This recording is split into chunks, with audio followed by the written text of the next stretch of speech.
Growing up, I never envisioned my life's twists and turns. My name is Julie, and this is my journey. Born to hardworking farmers, I learned the value of diligence early on. My childhood was a blend of school days followed by afternoons spent helping on the farm. Weekends were reserved for family gatherings and chores, simple yet profoundly fulfilling. Graduating from high school marked a significant shift in my life's trajectory. My parents, always envisioning a brighter future for me, encouraged me to pursue higher education. Julie, my father said one evening at dinner, "Your mother, and I believe you should experience more than farm life. Consider college." Their words opened a new chapter for me, leading me to a bustling city that felt like a different universe than rural life's quiet rhythm. College wasn't just about academics. It introduced me to diverse individuals with bold ambitions and stories. It was there I met Terry, a charismatic guy who saw life as a grand adventure. Unlike the farm boys I knew, Terry dreamed of a life free from the drudgery of hard work, a life filled with enjoyment and leisure. I was enchanted. Terry's perspective on life was invigorating, and soon we were inseparable. Our relationship progressed quickly, and discussions of marriage began. When I shared the news with my parents, they were hesitant yet supportive. They insisted on meeting Terry, wanting to understand the man who had captured my heart. Although my father expressed some reservations, I dismissed them, blinded by love and the excitement of a new life. Thanks to my parents' generosity, Terry and I had a beautiful wedding, and they even helped us settle into an apartment in the city. "We want you to start on solid ground," my mother said, her eyes teary as I hugged them, promising to make them proud. The initial years of marriage seemed perfect. Terry and I established our lives in the city, embracing the routine we had built together. However, as time passed, subtle signs of discord emerged. Terry often complained about visits to my parents' farm, disliking the chores and the rural smells. I overlooked these comments, attributing them to his urban upbringing. 3 years into our marriage, I became pregnant. While I was thrilled, Terry's lukewarm reaction hinted at underlying reservations. I hoped it was merely an initial shock and that he would grow into the idea of fatherhood. My parents, ever supportive, showered us with more help, from a new car to vacations. As I reflect on those days, I recognize the signs I had missed, signs that perhaps should have alerted me to deeper issues in our seemingly perfect life. The journey I embarked upon, influenced by the dreams and hopes of my parents and intertwined with Terry's different worldview, taught me about life's unpredictable nature and the complex tapestry of relationships. Terry took our parents' help for granted, often commenting dismissively, "That's what parents are for." When our son, Russell, was born, I was enchanted by him. Terry tried his best, but adapting to fatherhood seemed a struggle for him. He would often get frustrated during Russell's nighttime cries, saying, "Can't you keep him quiet? Some of us have to work in the morning." I tried to keep the peace, reminding myself that both of us were still adjusting to being parents. Our visits to the farm became less frequent and more strained as Terry's reluctance grew. He would complain bitterly whenever my dad asked for his help with the farm chores, especially if it involved fixing the tractor. "I'm not a mechanic for Christ's sake," he would protest. Yet, my dad remained patient, guiding him through each step while Terry clumsily handled the tools, clearly out of his element. Then, within a year, tragedy struck. Both of my parents passed away suddenly. Devastated, I found little comfort in Terry's awkward attempts to console me. "It'll be okay," he'd say, patting my back. His next words, however, stunned me. "At least they left us the farm." It was clear his mind was on the inheritance rather than our loss. In the wake of my grief, Terry suggested we sell the farm. We could buy a big house in the city and live like kings, he proposed one evening over dinner. I was too worn down by grief and the demands of motherhood to argue.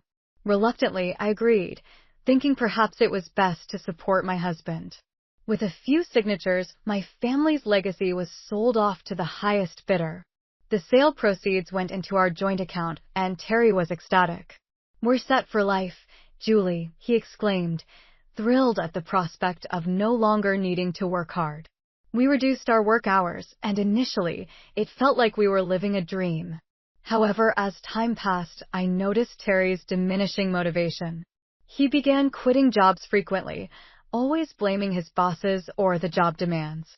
"I'm not a slave," he'd argue whenever I expressed concern about our finances. "Relax, Julie, we're set for life. Why work ourselves to death?" Meanwhile, Russell grew up, graduated from high school and college, and started his own life, making me both proud and a bit lonely without him around. One day, while reading the newspaper, I spotted an article about a successful concrete production plant owned by Terry's Uncle Willie. Excited, I called out to Terry, "Did you see this article about your Uncle Willie?" His reaction was harsh and immediate. "I don't want to hear about that old tyrant," he snapped. I knew the story, or at least Terry's version of it, about how his parents had died, leaving him with mixed feelings about his extended family. As I looked at Terry, I realized how much of our lives had been shaped by his outlook and how much I had conceded to his desires over the years. It made me ponder the true cost of the choices we had made together. Terry was just a boy when he lost his parents, and his Uncle Willie took him in. Over the years, Terry had painted a picture of Willie as a domineering and unyielding man who tried to steer Terry into the family business without regard for his nephew's desires. He never listened to what I wanted. Terry had confided in me long ago. It was always about what he thought was best. So I left to start my own life. Now, seeing Terry in his robe well into the afternoon, a part of me wondered if there was more to his story than he let on. One day, as I watched him recline casually, I suggested, "Maybe it's time to make peace, Terry. It's been years. People change." His response was immediate and fierce. "Make peace with that control freak? No way in hell, Julie. Just drop it." I let the topic go, but Terry's intense reaction troubled me.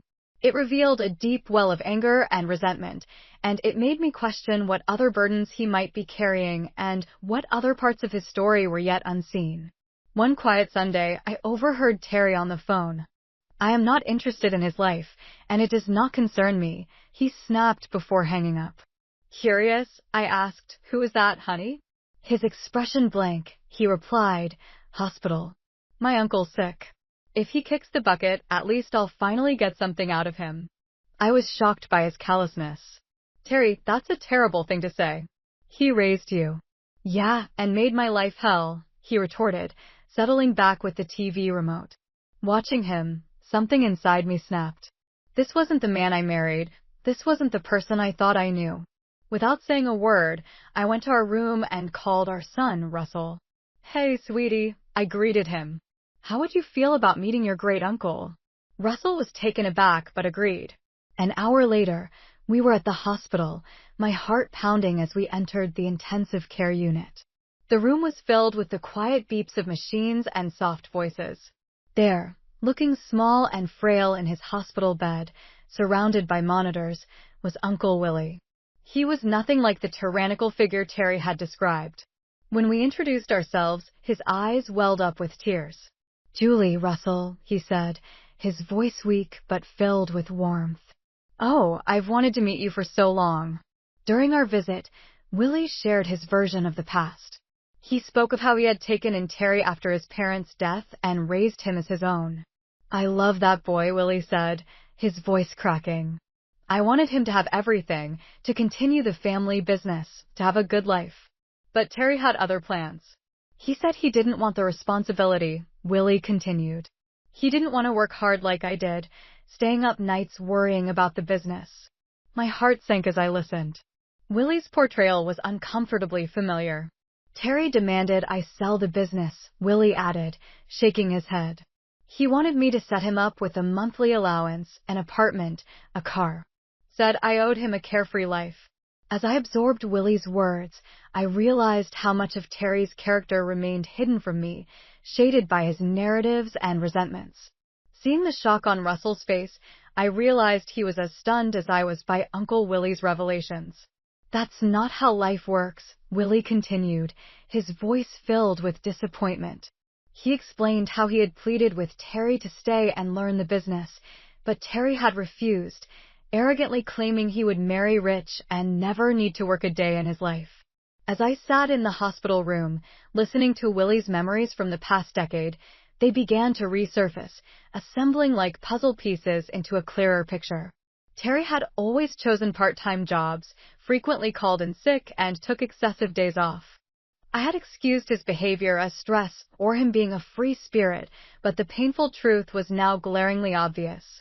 Terry had often said, "Life is for pleasure, Julie. Why should we kill ourselves working?" I felt a wave of nausea as I realized he hadn't married me out of love, but for the financial security he thought my family could provide. I was merely the wealthy bride he had boasted to his uncle he would secure. Tears welled up in my eyes as I grappled with the profound deceit at the foundation of our life together. Our marriage, our family, everything was built on a lie.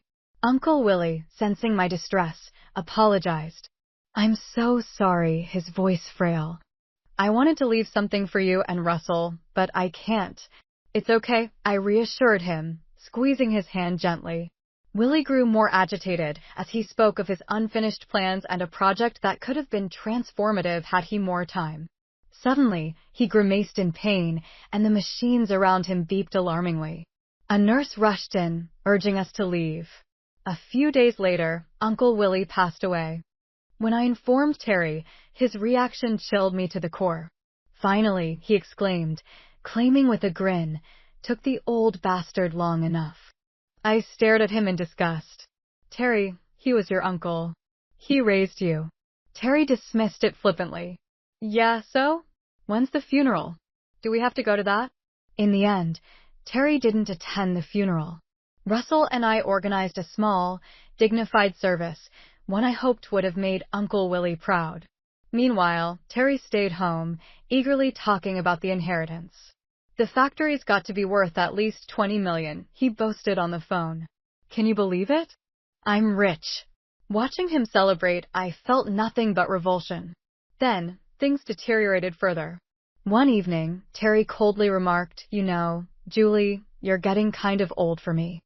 I think I'm ready for an upgrade." His words were like a slap. I stood there stunned. "Excuse me?" I managed to say. He shrugged unashamedly. "You heard me." His blunt cruelty was the last straw, revealing the full extent of the stranger he had become, or perhaps had always been. The man I had married, the partner I thought I knew, was just a facade. Now faced with the harsh reality, I had to decide what to do next in this unexpected chapter of my life. As the weeks passed, Terry's behavior grew increasingly troubling. He would return home in the early hours, reeking of alcohol and perfume, often with lipstick stains on his collar. Each time I confronted him, he'd dismiss me harshly. "Mind your own business," he'd snap. "You should be grateful I come home at all." Lying awake at night, listening to the sound of Terry stumbling in, I realized I couldn't continue living this way. I deserved better, but I also needed to uncover the truth about Terry, about our finances, and about the life we thought we had built together. One morning, after another night of Terry returning at dawn, I confronted him. "Where were you?" I asked, my voice trembling with anger and pain. He glared at me, his bloodshot eyes narrowing. "None of your damn business, Julie. You should be grateful I come back at all." His words felt like a slap. "Grateful? Is that what you think our marriage is?" I asked, stunned by his callousness. He ignored my question, instead eyeing me calculatingly. "Say, how much is left from your parents' inheritance? We must have some savings, right?" His abrupt change of subject caught me off guard. "Terry, we've spent it all." "The accounts are empty," I replied, my voice faltering. His face contorted into an ugly sneer. "Empty? You've got to be kidding me." He paced the room, muttering to himself, then turned back to me, his expression cold. "Well, I guess that's it then. I'm done here. Done with you." Before I could respond, the front door opened and Russell walked in. His eyes widened as he took in the scene. Terry's demeanor shifted instantly. He plastered on a fake smile and approached our son. "Russell, my boy, just the person I wanted to see." "I need you to sign something for me," he said, pulling out a document. "It's just a formality. You're renouncing any claim to Uncle Willie's estate. Since there's no will, it all comes to me anyway." Russ looked at me, confusion in his eyes, but after my nod, he signed the document without hesitation. Terry's grin was triumphant as he snatched back the document. Then, as if a switch had been flipped, he turned back to me, all pretense gone. "I want a divorce," he announced, his voice cold and flat. "I never loved you, Julie. I just tolerated you for your parents' money, but now I'm rich. I don't need you anymore." His words struck me like physical blows. "I'm moving to Uncle Willie's house," Terry continued, already pulling out a suitcase. "Don't try to contact me. It's over." And just like that, he was gone. 25 years of marriage packed away in a suitcase and walked out the door. I stood there, frozen, trying to process what had just happened. It felt surreal, like a nightmare I couldn't wake from. "Mom," Russell's voice was soft, filled with concern. "Are you okay?" I turned to my son, my rock. And as he wrapped his arms around me, the dam broke. Tears streamed down my face as he held me tight. "It's okay, Mom," he murmured. "We'll get through this. You're strong. You'll be okay." As I clung to my son, sobbing into his shoulder, a small part of me marveled at the man he had become, kind, compassionate, everything his father wasn't. As I whispered to Russ, "You're the best thing he ever did," I realized he was the only good thing to come out of my marriage. Russell held me tighter, and in that embrace, I felt reassured that no matter what the future held, I wasn't alone. I had my son, and together we would face whatever challenges came our way. The weeks following Terry's departure were tough and filled with pain and disbelief. I tried to stay strong and focus on moving forward, but it was hard, especially as Terry seemed intent on flaunting his new life. His Facebook timeline was suddenly filled with images of Uncle Willie's mansion, his new residence. I tried to ignore it, to concentrate on my healing, but then the photos took a new turn. A young blonde woman began appearing beside him, barely older than Russell. In one particularly jarring post, Terry had his arm around her, both grinning at the camera, with the caption, "Meet my fiancée, Denise. Upgrade complete." The call started almost immediately. Friends, acquaintances, and even Russell's old school teachers were all asking questions I couldn't or didn't want to answer. "Julie, dear, is everything okay? We saw Terry's posts. What's going on? Are you and Terry?" Overwhelmed by the humiliation and constant reminders of Terry's betrayal, I did something I never thought I'd do. I called Terry and asked to meet after first consulting with a lawyer. On the day of our meeting, I arrived at our old favorite cafe, divorce papers in hand. Terry swaggered in with Denise on his arm. She couldn't have been more than 22, her face caked with makeup, giggling at something Terry had whispered. Well, Terry sneered, pulling out a chair for Denise. "If it isn't the old ball and chain. Denise, honey, meet Julie, the starter wife." Denise's pitying glance was infuriating, but I maintained my composure. "I have the divorce papers here," I said, sliding them across the table. "I'm not asking for much, just the house. You can keep everything else."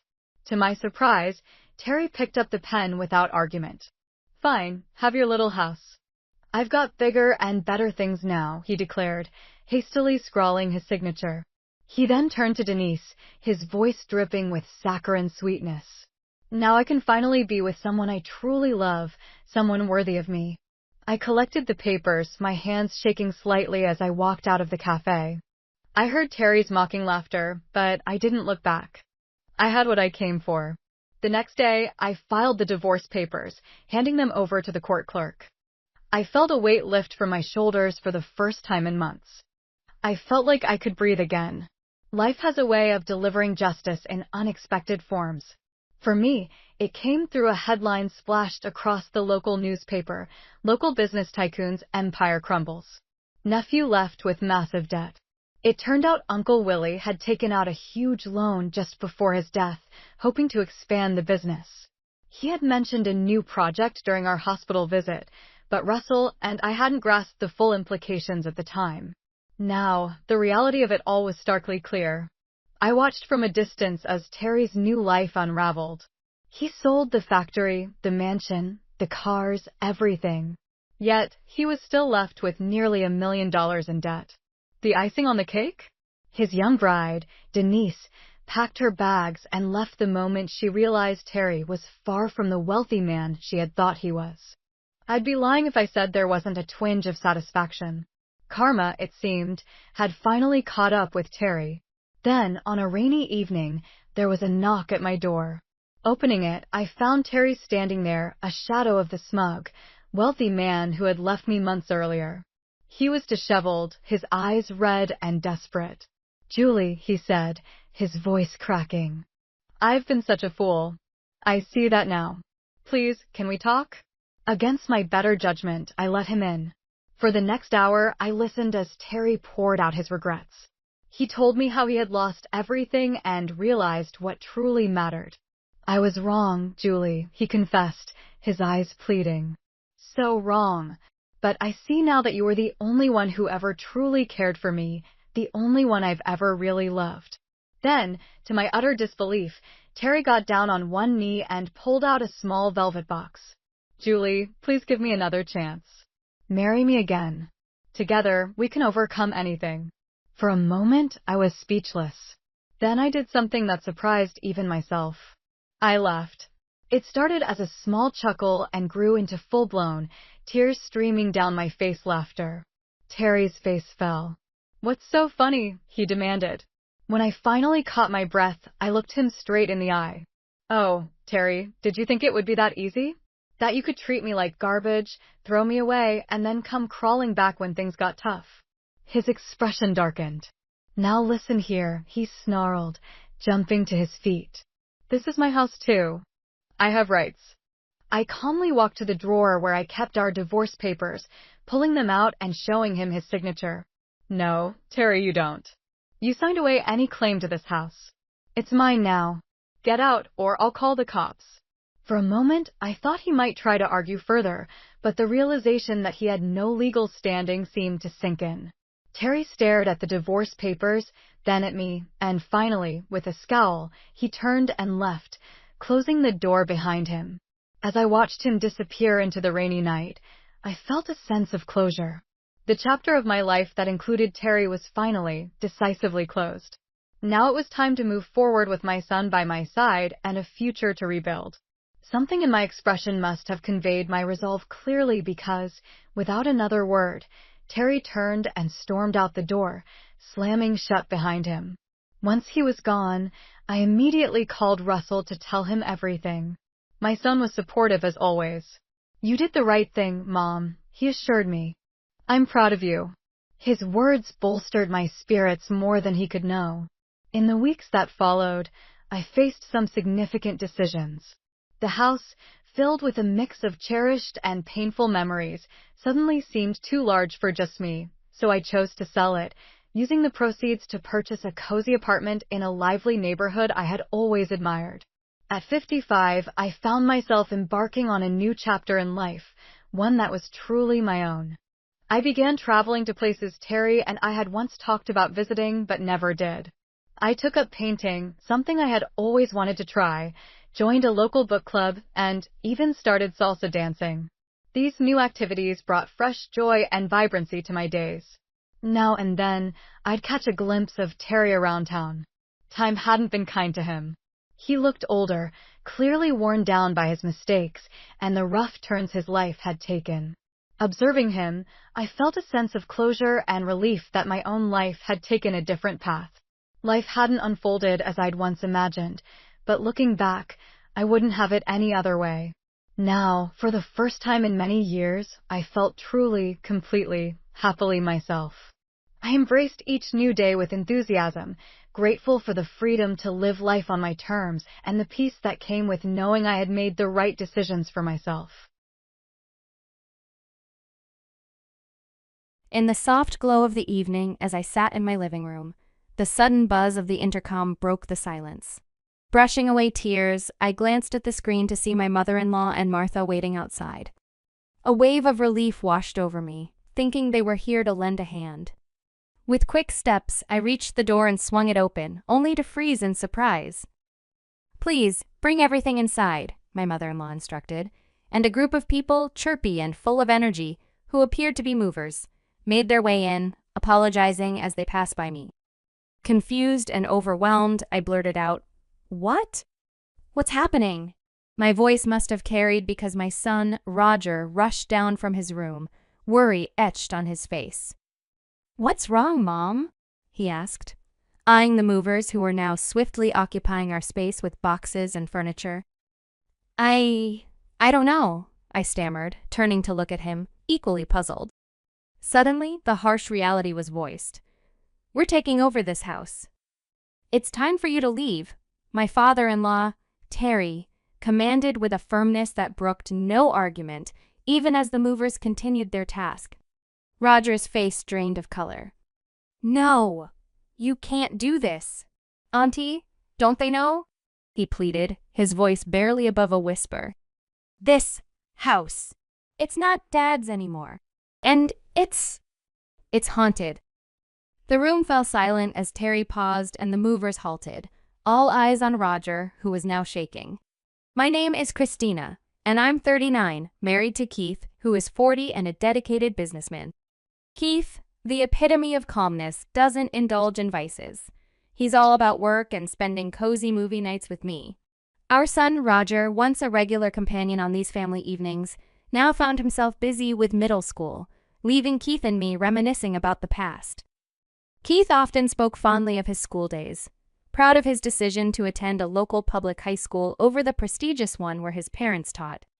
He was a star student, involved in leadership roles and cherished memories with his high school buddy, Terry. "You were a model student, weren't you?" I'd tease him. His response, always with a laugh, was a reminder of simpler, happy times. "Are you enjoying this?" I asked him once during a movie night. "Yes," he replied. Then looking around, he added, "No, it's more than that. It's happiness." He spoke of our home, our family, with a sincerity that warmed my heart. "I have everything I need. A wonderful wife, a lively son," he said, his honesty making me feel cherished. "You meant to say a beautiful wife," I corrected, half joking, half serious. In this unexpected turmoil amidst movers and declarations of eviction, Keith's words echoed, a reminder of the love and unity that made this house a home, haunted or not. I playfully swung my arm towards Keith, and he dodged it with a laugh, affirming, "Yes, having a beautiful wife does indeed make me the happiest." Our current goal is to buckle down and work hard towards paying off our house's mortgage. Keith has arranged our finances in such a way that I can focus on being a stay-at-home mom without the stress of financial burdens weighing us down. I often find myself thinking how fortunate I am to have Keith, a man so considerate and kind as my partner.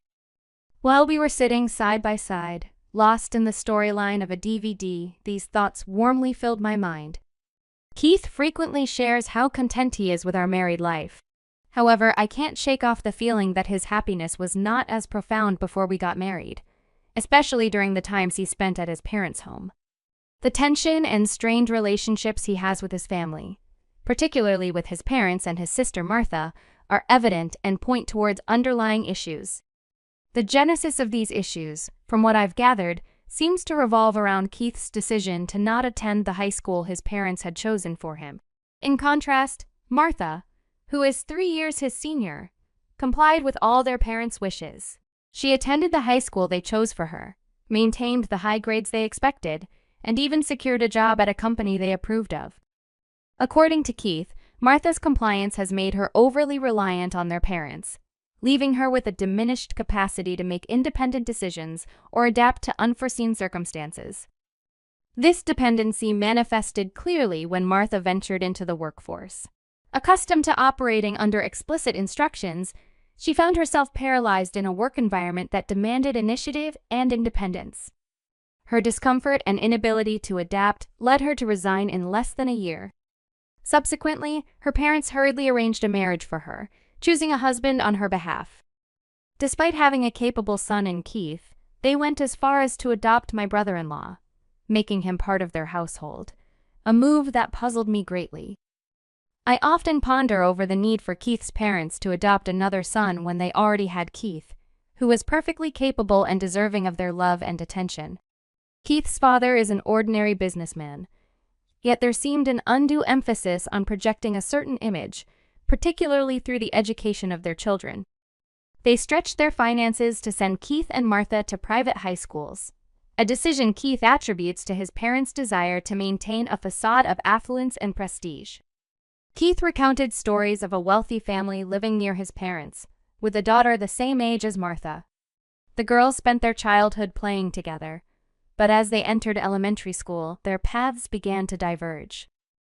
This story, among others, sheds light on the complex dynamics and pressures within Keith's family, illustrating a pattern of decisions driven more by external appearances than by the well-being and preferences of the family members themselves. She attended a private school and started to drift apart from the other kids in our neighborhood. Keith's parents didn't have any big problems with that family, but they seemed pretty jealous. They worked hard to save money so Martha could go to private school too. Because of this, we often had simple meals at home, but Martha's school lunches were fancy, leading to a strange mix in what we ate. Keith decided he didn't want to deal with the pressure of a private school, so he chose a public high school instead. I think it was a smart choice, but his parents were really upset and started treating him differently. They used to love showing off about Martha's fancy school. When people asked about Keith, they probably felt a bit ashamed to say he went to a public school. They imagined a fancier lifestyle than they needed, which wasn't really better. Keith's family and Martha's, with her 2 kids, rent their house.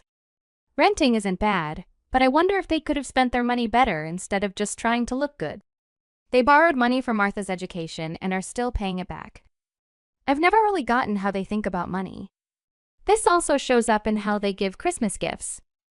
Martha's kids get more than Roger, which doesn't seem fair, especially since they all live together. It's sad to see Roger affected by this too. They also don't like that we own our house, a 3-story place with 4 bedrooms bigger than theirs. They make comments like, "Pretty fancy for a public school family," and say our nice house doesn't suit us. When they visit, they pick on small things like a stain or a scratch on the floor, and say our house isn't that great. Honestly, their attitude is pretty annoying. They don't have to come over if they don't like it here. Keith thinks they act this way because they're jealous. They don't have a lot of money, but we have our own house, even though we're still paying for it. Keith jokes that it's because they always want to look good to others. My brother-in-law probably earns a decent salary, and my father-in-law is still working in his 50s, but their debts slow them down. "Don't worry about it," Keith always says. But when Keith and Roger aren't home, my mother-in-law and Martha come over. Lately, they've started walking around our house while I'm busy in the kitchen. They talk about changing rooms to their liking, which is pretty bold. When I caught them and showed I was annoyed, they just faked a smile and made a snarky comment about me being slow with the tea. I had to ask them to go back to the living room and was shocked when my mother-in-law asked for a spare key. I couldn't give her one, knowing she might snoop around our things. It was strange for them to ask for a key after treating Keith poorly. I told them I'd talk to Keith about the key, and later, we said no over the phone. My mother-in-law was mad, but we made it clear they should only visit when one of us is home. Keith's health suddenly became a concern. He was diagnosed with cancer after some tests, which left us speechless. The cancer was more advanced than we thought. The doctor said he didn't have long without surgery. Our insurance wouldn't cover all the costs, including the hospital bills, living expenses, and our house mortgage. Everything we had built seemed to fall apart. I was scared of losing Keith and worried about our future, feeling completely overwhelmed. I thought about asking my parents for help, but they're no longer with us. And being an only child, I didn't have other family to turn to. So, we decided to ask Keith's parents and Martha for help. We explained Keith's situation and how cancer treatments can work wonders these days. Martha didn't seem to understand how serious it was, and Keith's parents and Martha hesitated to offer financial support. "I remember hearing you've paid off your debts recently," we mentioned, hoping they'd consider helping. "We promise to pay you back. Could you lend us the money for Keith's surgery and hospital stay? The same money you saved for my private school tuition, could we use it now? We'll work hard to repay you," we pleaded with them, desperate for their help. But they refused, saying they had just started enjoying a bit of luxury. I suggested that my life insurance could cover the mortgage if something happened to me, and we could sell the house to repay them. I even offered to write a promise note. Despite our pleas, they remained unmoved. Why don't you sell the house now? They suggested. Selling the house was a thought. But after paying off the mortgage, we'd need to make sure there was enough left for Keith's treatment, hospital bills, and finding a new place to live. Keith had been sending money home even when he was single. It seemed only right that they help him now. But no matter how much we begged, their answer didn't change. Keith finally said it was enough, and we left. As we were leaving, my brother-in-law caught up to us and gave us $4,000, apologizing for not having more. He had been contributing to their debt repayments too. I'll try talking to them again, he promised, asking us not to lose hope. We thanked him for his kindness. Do you have any other plans? He asked. Yes, we're considering selling the house like Martha suggested, I replied, shocked by the reality of the situation. Selling a house isn't easy. It involves a lot of steps and wouldn't be quick enough, especially with Keith's upcoming hospital admission. Plus, we'd need to find somewhere new to live. It's not as simple as it sounds. It's okay. I know someone who can help, Keith said with a hopeful smile. Over the 3 years since his cancer was found, Keith fought bravely. Even though doctors said he had just a few months, he made many happy moments with us. There were many hospital visits, but we made the best of them. When the doctor told us Keith might not come home again, I called his family. They visited a few times, quickly leaving after a short visit, as if they were just checking on him. I didn't want to think they were only wondering how much time he had left. When it was clear Keith didn't have much time, I called my mother-in-law. Oh no, that's awful. We'll hurry, she said, but she sounded unsure and hung up quickly. Despite feeling uneasy, I went back to Keith and our son, Roger, in the hospital room. In the end, only my brother-in-law, coming straight from work, and Keith's good friend Terry, made it to see him. Keith opened his eyes weakly to see us before closing them one last time. My brother-in-law and Terry took care of the funeral stuff while we went home to get things ready. They stayed with Keith and Terry drove us. We had rushed out in the morning, and by the time we returned, it was already evening. Our breakfast dishes were still out. In the quiet of the evening, I turned on the lights and started looking through a photo album in the living room. Tears began to fall as I picked out a photo for the memorial service. Then the doorbell rang. I wiped my tears and saw my mother-in-law and Martha on the monitor. They hadn't made it in time to see Keith, but they were here now. I went to open the door, ready to greet them. I was shocked when I opened the door and heard my mother-in-law telling people to bring things inside. Movers started walking into our house, apologizing as they went. I was so confused and asked, "What's happening?" Roger ran downstairs, also confused, asking me what was going on. I didn't understand either. My son's house is now ours. You need to leave, my mother-in-law said, with my father-in-law organizing the movers as they filled our house with stuff. Roger suddenly got upset and said, "No, this house isn't Dad's now, and it's haunted." When he said this, everything stopped and everyone looked at Roger. Then Terry walked in, yelling at everyone for bringing stuff into someone else's house without asking. He made such a noise that even the neighbors might have heard. The movers, confused, started taking everything they brought back outside. Then my nephew and his kid showed up, upset about their things being left outside. My brother-in-law was angry. He thought he was helping with a move, but was confused by the situation. In the middle of the chaos, he said he couldn't handle it anymore and wanted a divorce from Martha. He arranged for his and his kids' things to go to his parents' house. He apologized for the trouble and left with the kids, not even looking at Martha. Martha was left crying on the street, and my in-laws didn't know what to do with all the stuff everywhere. Neighbors started watching, making it even more embarrassing. Terry then suggested we move the belongings inside to clear the street. I agreed with Terry, saying it was okay to bring the stuff inside since it was technically their house now. My in-laws looked confused when I said that. So, I explained the whole story. 3 years back, after Keith's parents didn't help us, Keith brought home Terry, who looked pretty tough. Terry owns a real estate business and even gave me his business card. I had heard he was Keith's high school friend, but he looked so tough that I thought he was involved in some scary business. Roger was so frightened that he stayed close to me. Keith noticed me looking worried and laughed, saying Terry might look scary, but he's actually a well-respected businessman. Even Roger seemed to be easing up a bit around him. Terry, despite his serious look, playfully hit Keith on the head, which shocked me, especially since Keith was unwell, but they both just laughed it off. Terry hadn't come to our wedding or visited us at home, which now made sense because Keith had told me stories about his good friend Terry from school. Terry joked about not attending social events because his tough look might scare people, which is why he joked he was still single. As Keith and Terry joked around, it reminded me that this was the Terry Keith had always talked about. I laughed, apologizing for interrupting their moment, noting how Keith always got so lively around him. Roger joked about the importance of a father's dignity, which lightened the mood further. I shared with Terry how Keith had wished he could come to our wedding, and we'd love for him to visit us anytime. Then, Terry got down to business, saying we didn't have much time. He checked every part of the house from each room to the exterior walls and the meter box. After inspecting everything, Terry opened his laptop, typed something, and then showed us the screen. Terry showed us a price for the house that really surprised me. It was much more than what we originally paid. I worried it was too high, especially since our house was pretty old and hadn't been updated in years. There were marks and the wooden floors were worn out. But Terry said not to worry, mentioning how my in-laws were already planning how to use the rooms, meaning they saw it as perfectly livable.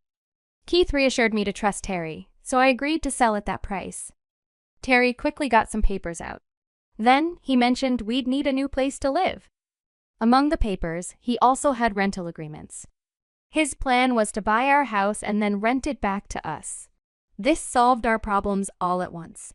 I couldn't believe what I was hearing. Terry promised to transfer the sale money to us soon, which we could use to pay off our mortgage. He was so confident, and his smile made him look more friendly than scary. While signing the papers, I saw the rent was listed as $400. Keith, Roger, and I thought it was a typo, expecting it to be $4,000, but Terry corrected us, saying it was no mistake. He felt he owed Keith a lot. Keith didn't think so, but Terry shared stories from their school days. Terry used to get into a lot of trouble back then, which upset his mom a lot. Once, his mom, who raised him alone, ended up in the hospital from too much stress and tiredness. When Terry got to the hospital and saw his mom looking so weak, he realized his actions were causing her stress. He broke down, feeling really guilty, and decided to change. He stopped getting into fights and stayed away from trouble.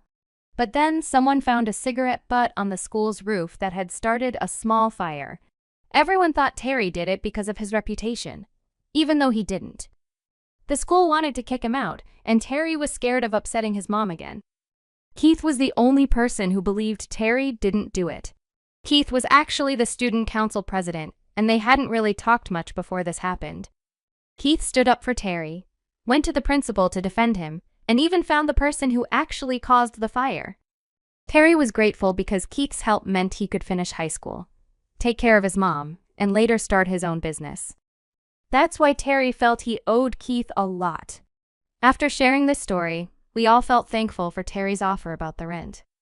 3 years ago, this whole thing happened, and now Terry owned our house but was letting us rent it. He even offered to show the documents to prove it and said he could rent it to any of our family members for a good price. The funeral went smoothly, and we moved into a 3-bedroom apartment, Terry suggested.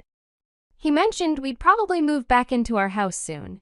I was curious why he thought that, and so was Roger, who came over to hear more. I was thinking about asking them to leave, but then Terry came up with a different idea. 3 days later, we went back to the house, saying we forgot some things. Terry was with us, and my mother-in-law made us tea and snacks, but not very happily. "How do you find living here?" Roger casually asked his grandfather, who happily said it was great. "Really? Do you ever hear weird noises like on the stairs or in the bathroom?" Roger then acted scared and talked about how he thought he saw someone on the stairs when we weren't home, but there was nobody there.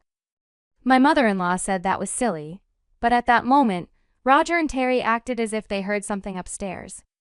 Martha, who was quiet because she was sad about her divorce, didn't say anything. "Let's stop talking about creepy things." "I didn't hear anything," she said. Roger and Terry quickly left with us. Outside, my in-laws looked really scared. In the car, we all laughed. Terry had used the ghost story Roger made up as a sort of punishment for how they treated Keith. Terry was upset about how they were ready to move into Keith's house without caring about him. It seemed like the more Terry and Roger talked about ghosts, the more my in-laws started to believe the house was haunted by actual ghosts. They got so scared, they eventually moved out. Terry helped them find another place to live that was affordable. "That was just business," he said, clearly pleased with himself. We all thought he did great.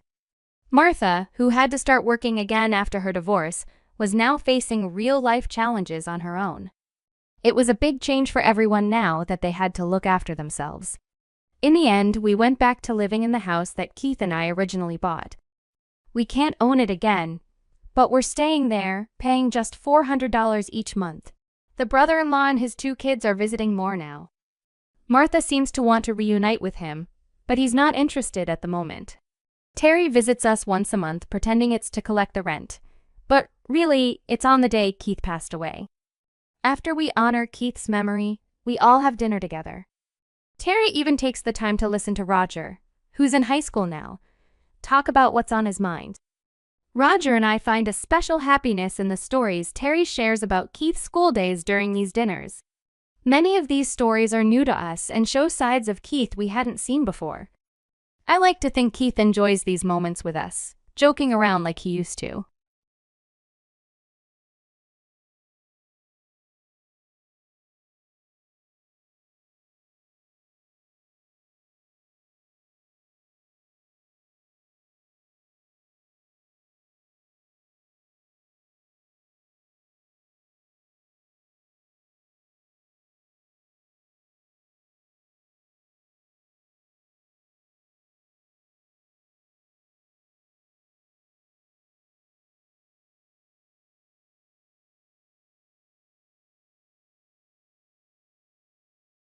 Is Grandpa behaving himself, Rachel? Sort of, Rachel replied, her voice laced with weariness. But he hurt his leg. Old people can be such a handful sometimes. I wish they'd think about how hard it is for those of us who must take care of them. Julie, that's not a kind thing to say, someone else said. It's fine, Rachel said with a sigh. He's already declining quite a bit. I can't deal with the stress that comes with taking care of the elderly. But you're more experienced, so you'll manage. A few days ago, Rachel's husband Jacob's grandfather, Adam, had fallen while working in the garden and injured his leg. Thankfully, it wasn't a severe injury, but considering he was 85 years old, they decided to have him rest in bed to ensure the injury didn't worsen. Unfortunately, Rachel's mother-in-law, Julie, refused to go near him, let alone help with his care. Rachel, a 34-year-old woman, had been married for 6 years and lived with her husband Jacob's family. Her husband had been her boss at the company where she started working 10 years ago. The company was originally founded by Jacob's grandfather. By the time Rachel joined, her father-in-law, Andrew, was already the president and her grandfather-in-law was the chairman. Despite his age, Grandpa Adam was still actively involved in managing the company's critical responsibilities. 3 years ago, when Grandpa Adam turned 85, he decided to step back from most of his public duties. Though he remained the chairman, he handed over the majority of his responsibilities to Andrew. "You've worked hard all these years, Adam," her mother-in-law had said with a smile. "Now it's time for you to relax and let Andrew handle the company matters." To Rachel, her words sounded more sarcastic than supportive. Rachel's grandfather-in-law, though a bit stubborn, was known to be a fair and kind person, respected by many. In contrast, her father-in-law seemed less mature and often came across as indecisive and unreliable, especially when compared to Grandpa Adam. He tended to follow whatever his wife said without much thought. Rachel never met her grandmother-in-law, as she had passed away before Rachel entered the family. Rachel and Jacob started dating when they worked together on the same product planning team. 5 years after she joined the company, Jacob, who led the team with energy and confidence, struck Rachel as reliable, though sometimes a bit too self-assured. Perhaps this trait stood out to Rachel because she had lost her father at a young age and was raised by her mother alone. Tragically, her mother also passed away due to illness 3 years ago, leaving Rachel without any immediate family other than her in-laws. Shortly after their marriage, Rachel's mother fell ill and needed care, adding more pressure to Rachel's already challenging life. I decided to quit my job to take care of my mother when she fell ill, Rachel explained. The fact that my husband's family didn't object was likely due to something Grandpa said. He said, "It's only natural to take care of the mother who raised you on her own. Don't worry, just focus on taking good care of her." Those words gave me the reassurance I needed, and thanks to Grandpa's support, I was able to stay by my mother's side every day for a whole year without worrying about money until she eventually passed away. Although my mother-in-law seemed a bit unhappy about my decision, I was incredibly grateful for Grandpa's understanding. However, things began to change after Grandpa handed over the company to her father-in-law.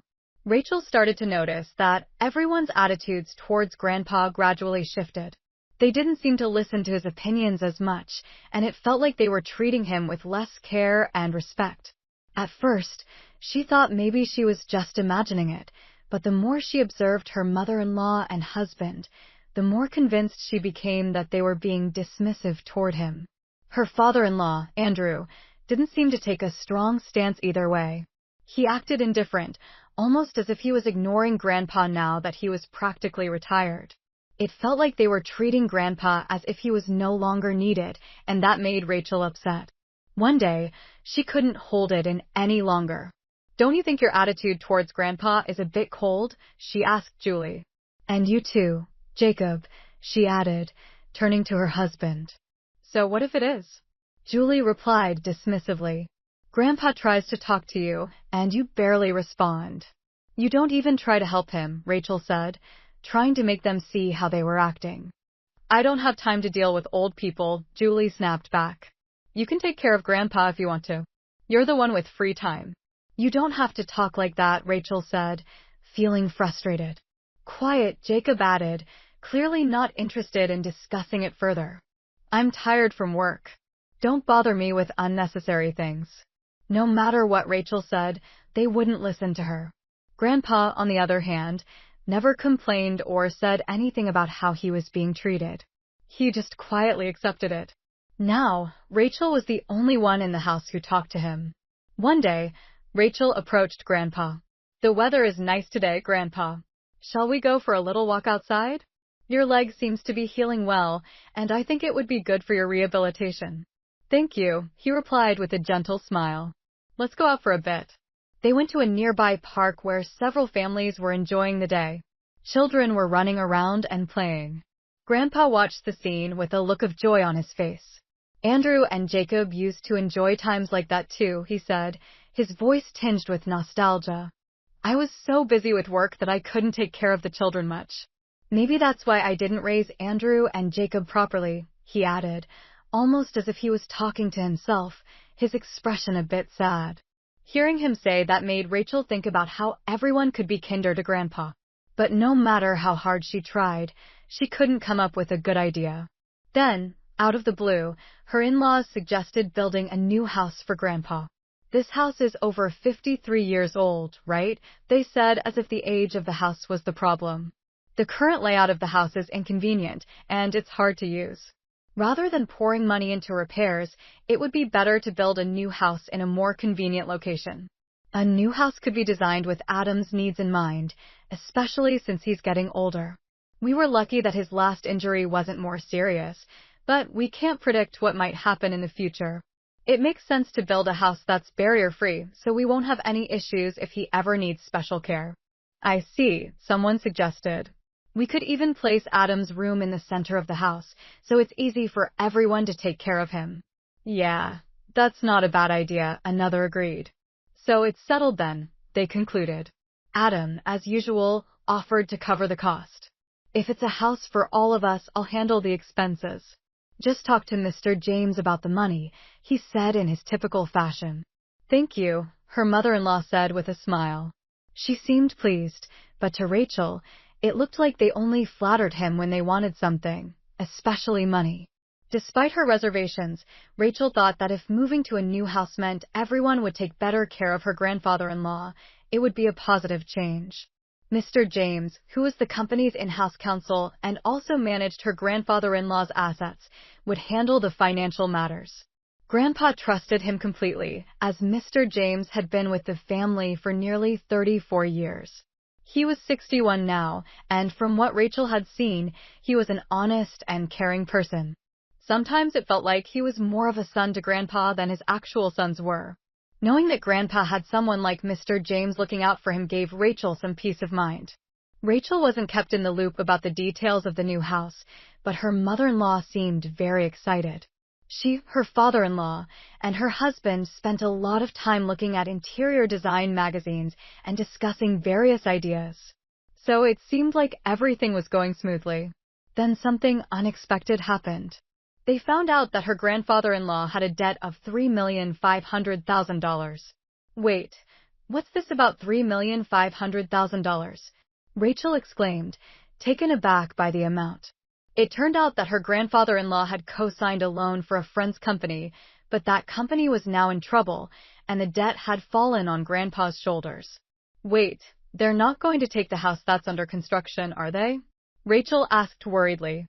Since the contract is already completed, and as Julie mentioned, the house is in the president's name, it's fine, her mother-in-law said, sounding relieved.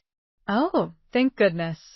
I'm glad we did it my way, she added, clearly pleased with herself. Listening to their conversation, Rachel learned for the first time that the new house was actually in her father-in-law's name, even though her grandfather-in-law was the one paying for it. It seemed like exactly the kind of thing her mother-in-law would orchestrate. Rachel couldn't help but wonder why they didn't consider selling the house to help repay the debt. Hey, this debt is Adam's problem. It doesn't involve us or the company, right? Rachel asked, trying to understand the situation better. Well, it was signed in Adam's name, so we're all good. There's no problem, they assured her, dismissing any concerns. Rachel couldn't quite grasp what was so good about the situation, but since her grandfather-in-law didn't say anything during the conversation, she chose not to intervene either. After all, it wasn't something she could handle on her own. A few days later, Rachel began to notice a gradual change in Grandpa's behavior.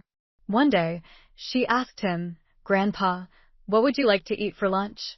"Who are you calling Grandpa?" he responded. "I'm only 53. You have no right to call me that." Rachel was taken aback. "Huh?" "Sorry, it's me, Rachel," she said, confused. It seemed like he was lost in thought at first. Rachel thought he was just distracted, but as this happened repeatedly, she started to feel uneasy. Then another incident occurred. "Julie, what are you doing?" "Where's my meal?" he demanded. "Grandpa, I'm Rachel. Julie is your daughter-in-law."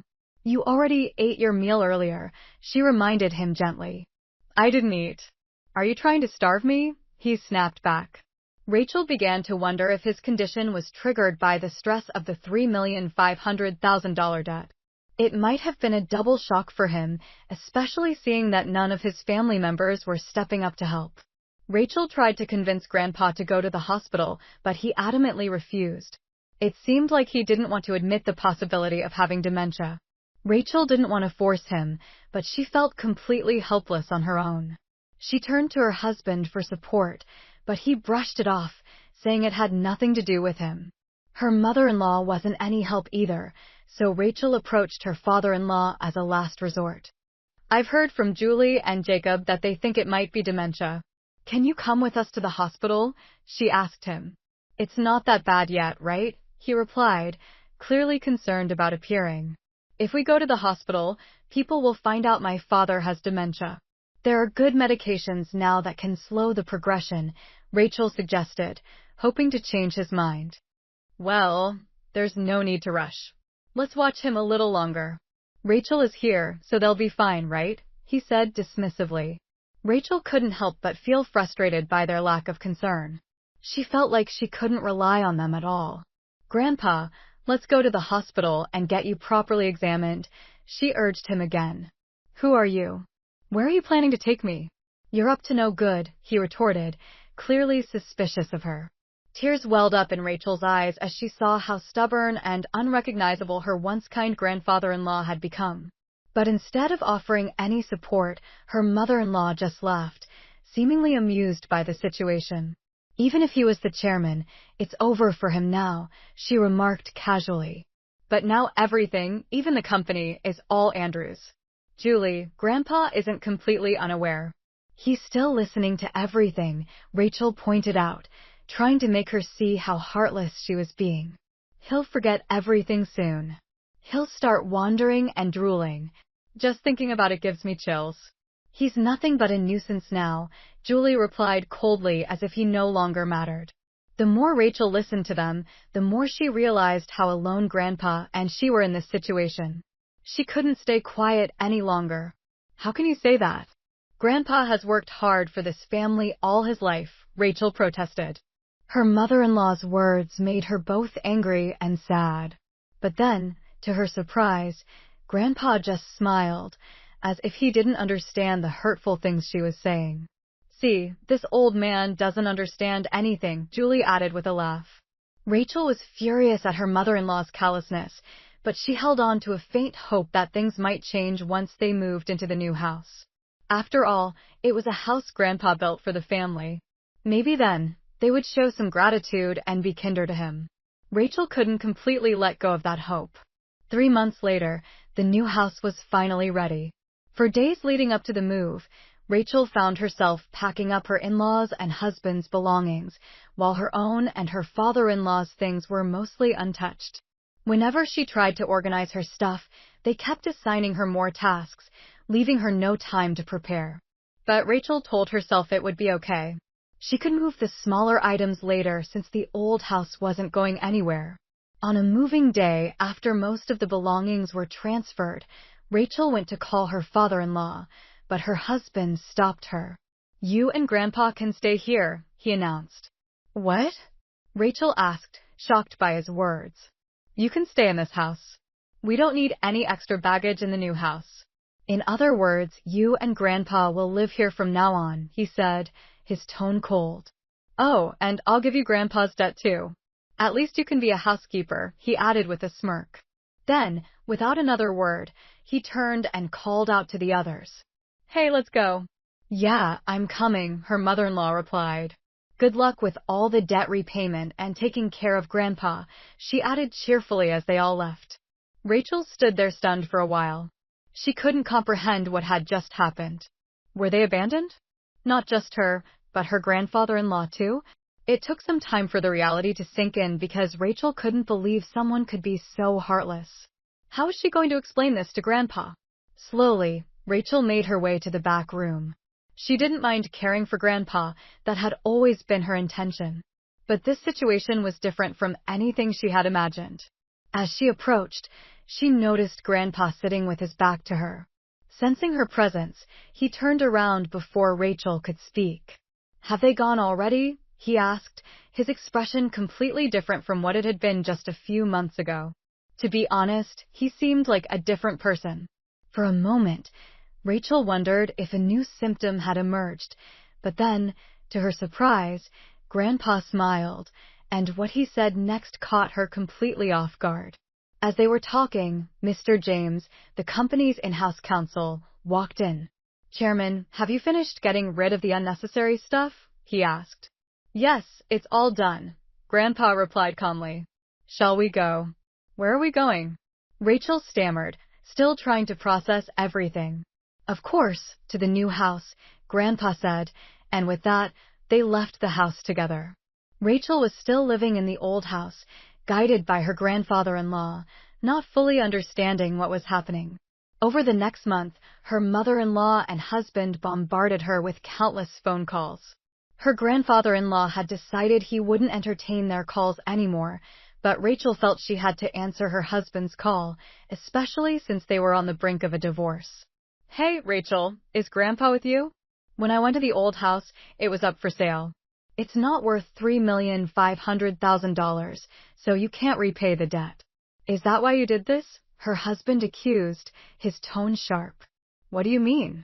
"Put Grandpa on the phone. Dad said he hadn't been able to reach him at all. That forgetful old man must have done something outrageous," he continued, clearly agitated. Rachel knew exactly what he was talking about, but she wanted to hear it from him. What happened? She asked. Grandpa sold the company's stocks to the executive director. Thanks to that, the executive director is now the largest shareholder. A shareholders' meeting and a board meeting were held, and Dad was dismissed as president. But the executive director is popular. Maybe Grandpa thought it was better to hand over the company to him. The executive director must have tricked that old man into selling the stocks. This is invalid, her husband fumed. You seem to be misunderstanding something, Rachel replied calmly. Grandpa doesn't have dementia. If anything, he's more clear-headed than before. What? Her husband sounded shocked. Up until the day they were supposed to move, Rachel truly believed her grandfather-in-law had dementia. But it turned out he suspected something from the moment her mother-in-law mentioned building a new house to live with him. So he came up with a plan. He pretended to have dementia to observe how her in-laws and husband would react. Just as he anticipated, they each revealed their true colors one by one. In the end, they left her grandfather-in-law and Rachel behind. Rachel struggled to hold back her laughter because everything unfolded exactly as Grandpa had expected. When she finally spoke to him about it, he said something that left her surprised, relieved, and a bit conflicted. To deceive your enemies, you must first deceive your allies, Grandpa chuckled. It turned out that he had been receiving regular updates on the company from the executive director and Mr. James. With Grandpa out of the picture, her father-in-law and husband had been doing whatever they pleased, acting self-righteous and completely ignoring the opinions of the employees. They often hosted lavish parties at the company's expense. Eventually, Grandpa handed over the company to her father-in-law, but he had serious concerns about the future. Seeing how things were going, he decided he couldn't trust his son with the company and chose to leave it in the hands of the executive director instead. When her husband asked about the $3,500,000 debt, Rachel calmly explained, "That's taken care of now." In reality, her grandfather-in-law had been a guarantor for a friend's debt, but he had personal assets that far exceeded that amount. However, Rachel deliberately left out this detail to prevent her mother-in-law and husband from targeting those assets. The friend in question was the son of a benefactor who had helped her father-in-law when he was young. Additionally, the land owned by this friend in the countryside was going to be developed into a resort, allowing him to sell it at a high price. Rachel continued to explain this to her husband. "You're kidding," he exclaimed in disbelief. "More importantly, are you guys okay?" Rachel asked, genuinely concerned. "We're not okay," her husband lamented. "Both my father and I were denounced by the company. What should we do now?" "Wait, what?" "There's also a mortgage on the house," Rachel revealed, dropping another bombshell. "What? What do you mean, a mortgage on the house?" Her husband was shocked. "Haven't you realized it yet?" "The money for the house should have been paid off by Grandpa," Rachel clarified. "But Andrew signed without checking everything. It just shows he didn't have the qualities of a president." "You've got to be kidding," her husband sighed, finally understanding the gravity of the situation. As a result, her in-laws lost the new house they had built because they couldn't keep up with the mortgage payments. Now they lived in an old apartment that was over 53 years old, struggling to repay the remaining loan. Despite their desperate attempts to contact Rachel, suggesting they all live together, it was no longer possible. Her grandfather-in-law, having retired from his chairman position, bought an old house in the countryside. "Rachel, you can live wherever you like now, freely. You don't have to worry about living expenses," he assured her. But Rachel chose to stay with him. "If I'm not in the way, please let me stay with you," she said, tears welling up in her eyes. His eyes filled with tears too. Thanks to Mr. James, the divorce was finalized, and legal steps were taken to exclude her former father-in-law and husband from any inheritance. Rachel became her grandfather-in-law's adopted daughter, and she vowed to take care of him for the rest of his life. Now, the two of them enjoyed peaceful days working in the fields together. "Dad, look at this radish. It's huge," Rachel exclaimed, cherishing these warm moments under the bright sunlight. "I wish for these days to continue, even if just for one more day." I glanced at the clock, 2:37 a.m. My fingers trembled as I scrolled through Jason's phone, each message from Megan like a dagger to my heart. How long had this been going on? I'd suspected, but seeing the evidence. The bedroom door creaked. I looked up to see Jason, his face a mask of fury. "What the hell are you doing?" he snarled, snatching the phone from my hands. "I could ask you the same thing." I shot back, my voice steadier than I felt. "Who's Megan?" Jason's laugh was cold. "You're pathetic, Sarah. Snooping through my phone like some desperate housewife."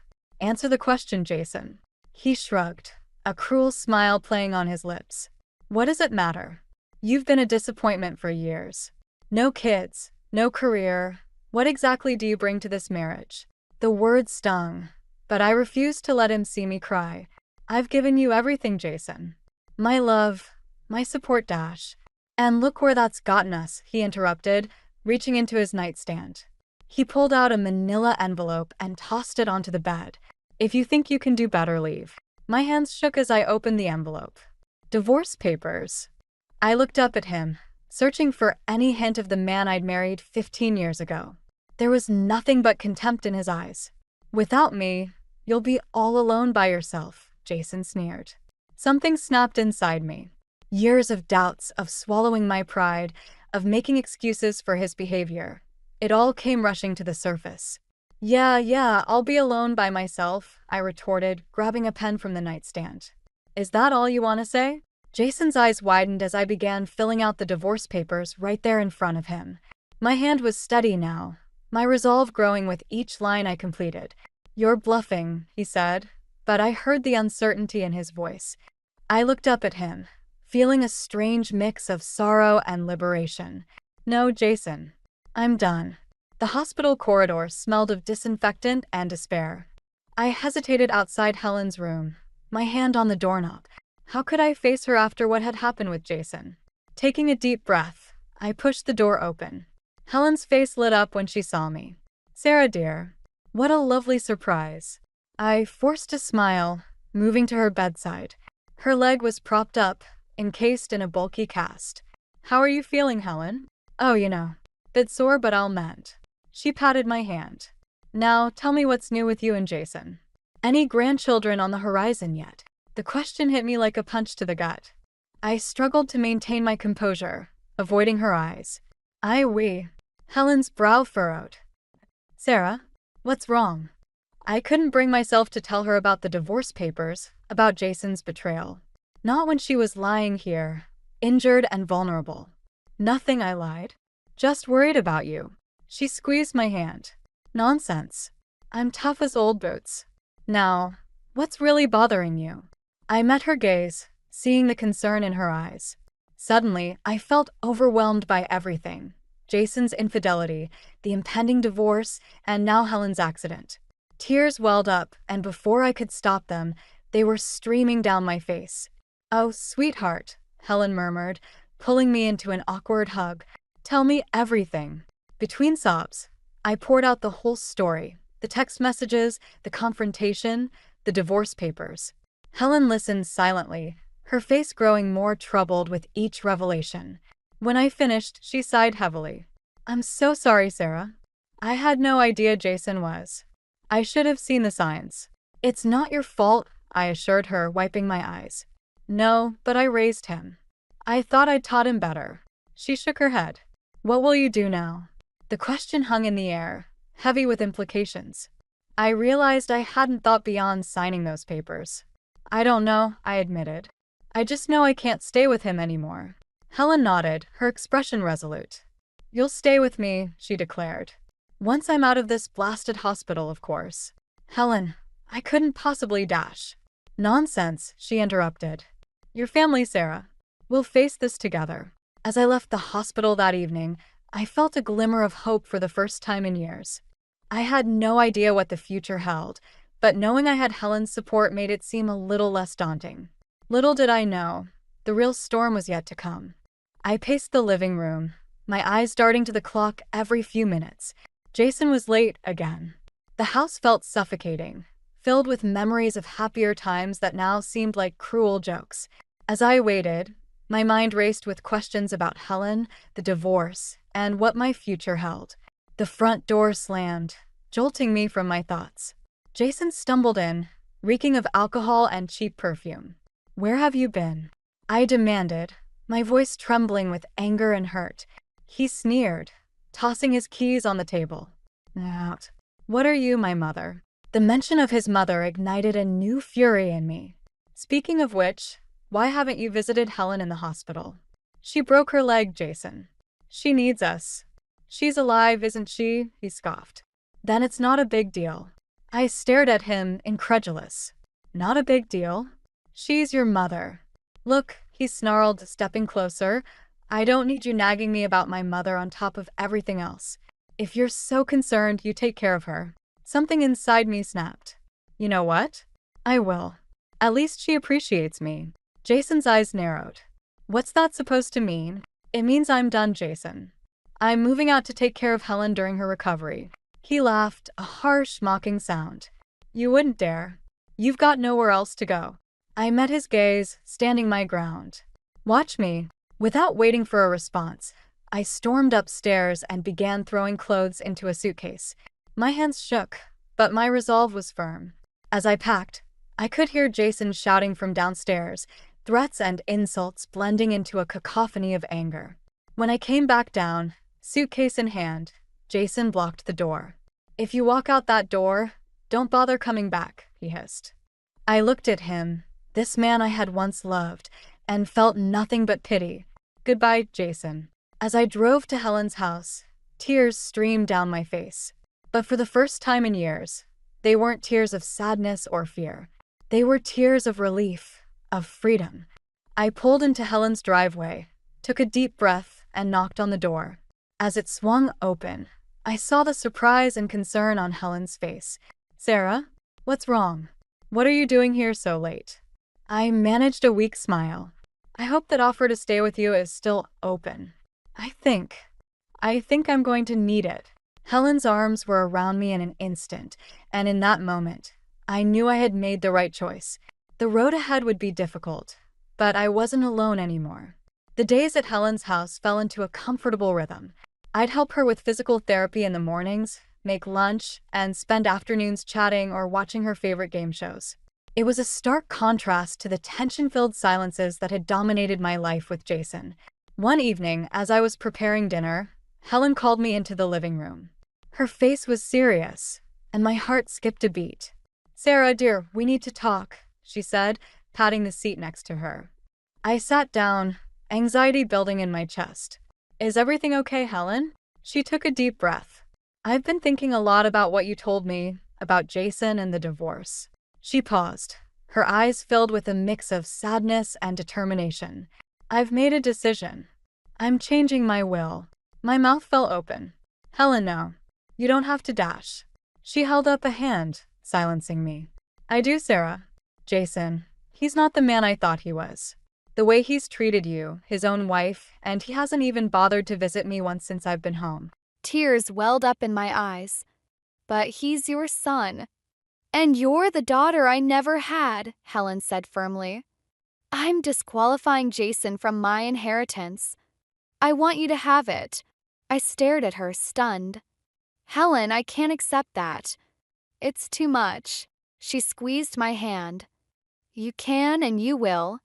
You deserve a fresh start, Sarah. A chance to build the life you've always wanted." Before I could respond, the front door burst open. Jason stormed in, his face contorted with rage. "What the hell is going on here?" he shouted. Helen stood up, her voice steady. "Jason, this is my house.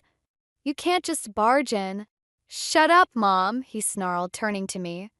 "You think you can turn my own mother against me? You gold-digging bitch." I flinched at his words, but Helen stepped between us.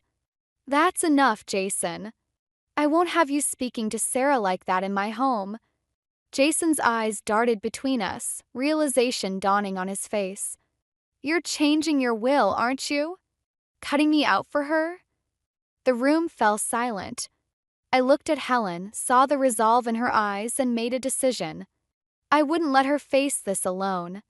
"Yes, Jason," I said, my voice stronger than I felt.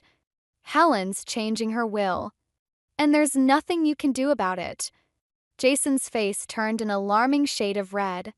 He pointed at me, his fingers shaking with fury. "This isn't over. You'll regret this, both of you." As he stormed out, slamming the door behind him, I turned to Helen. We shared a look of understanding. There was no going back now. Whatever came next, we'd face it together. I stood in our bedroom, methodically folding clothes into a suitcase. Each item felt like a memory I was packing away, some bitter, some sweet. The house was quiet, save for the ticking of the clock on the nightstand. I glanced at it nervously, knowing Jason would be home soon. As if on cue, I heard the front door slam. Heavy footsteps thundered up the stairs, and suddenly Jason was there, filling the doorway with his imposing presence. "What the hell is this?" he demanded, gesturing at my half-packed suitcase. I took a deep breath, steeling myself. "I'm leaving, Jason. It's over." His face contorted with rage. "You ungrateful bitch. After everything I've done for you?" "Done for me?" I laughed bitterly. "You mean the lies? The cheating? The constant put-downs?" Jason stepped closer, his voice dropping to a menacing growl. "If you don't do what I tell you to do, we're divorced." I met his gaze, surprised by the calm I felt. "Then do it." "I'm busy getting ready to move out." For a moment, he looked stunned. Then his eyes narrowed. "You think you can just walk away? Where will you go? You're nothing without me." Before I could respond, we heard the front door open. "Sarah, are you up there?" Helen's voice called out. Jason's face paled. "What's she doing here?"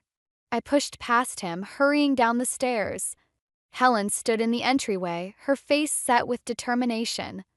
"Helen, you shouldn't be here," I started, but she held up a hand to silence me. "I'm exactly where I need to be," she said firmly. Then, looking past me to Jason, who had followed me down, she added, "We need to talk, son." What followed was a confrontation I never could have imagined. Helen, with a strength I'd never seen before, laid out everything: Jason's behavior, his neglect, and her decision about the inheritance. "I'm changing my will," she declared. "Sarah will be my heir, not you, Jason." The silence that followed was deafening. Jason's face cycled through shock, anger, and finally, a cold calculation that sent chills down my spine. "You can't do this," he snarled. "I'm your son." Helen stood her ground. "A son who has forgotten what family means. Sarah has shown me more love and care in these past weeks than you have in years." As Jason launched into a tirade, hurling accusations and threats, I felt a strange sense of calm wash over me. This was it, the moment everything changed. I looked at Helen, saw the unwavering support in her eyes, and made my decision. "Enough, Jason," I said, my voice stronger than I'd ever heard it. "It's over.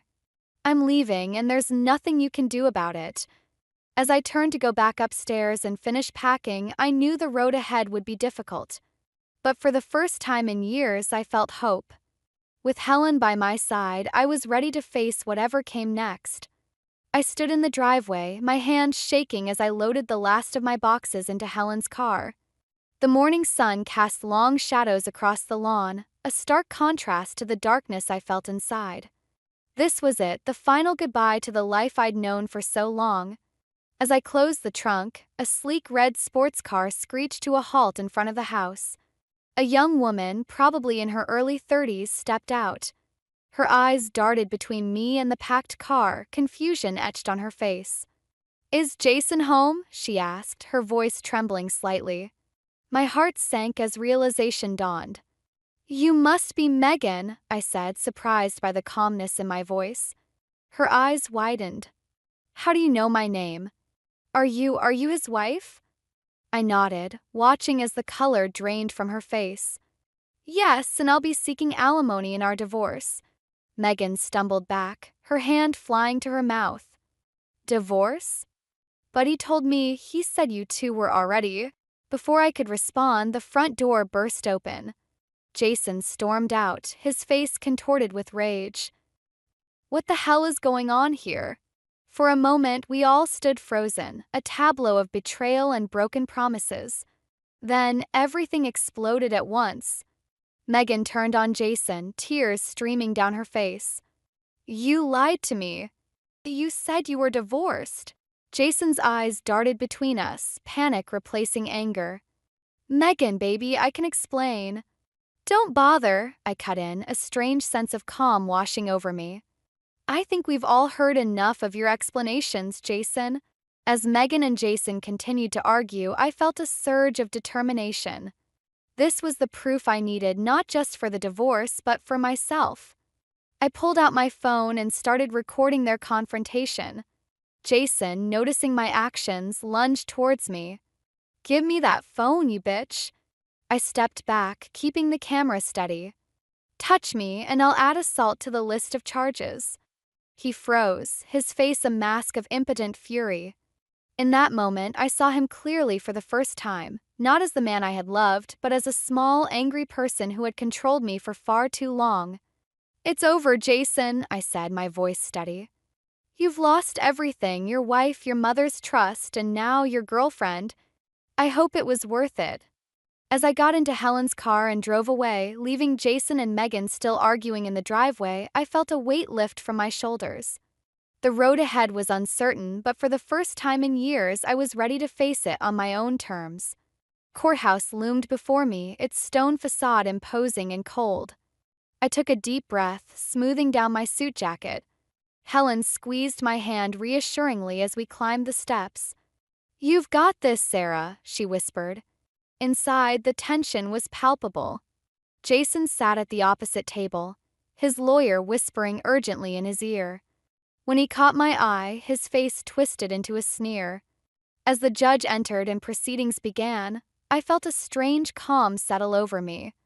This was it, the culmination of years of pain, lies, and betrayal.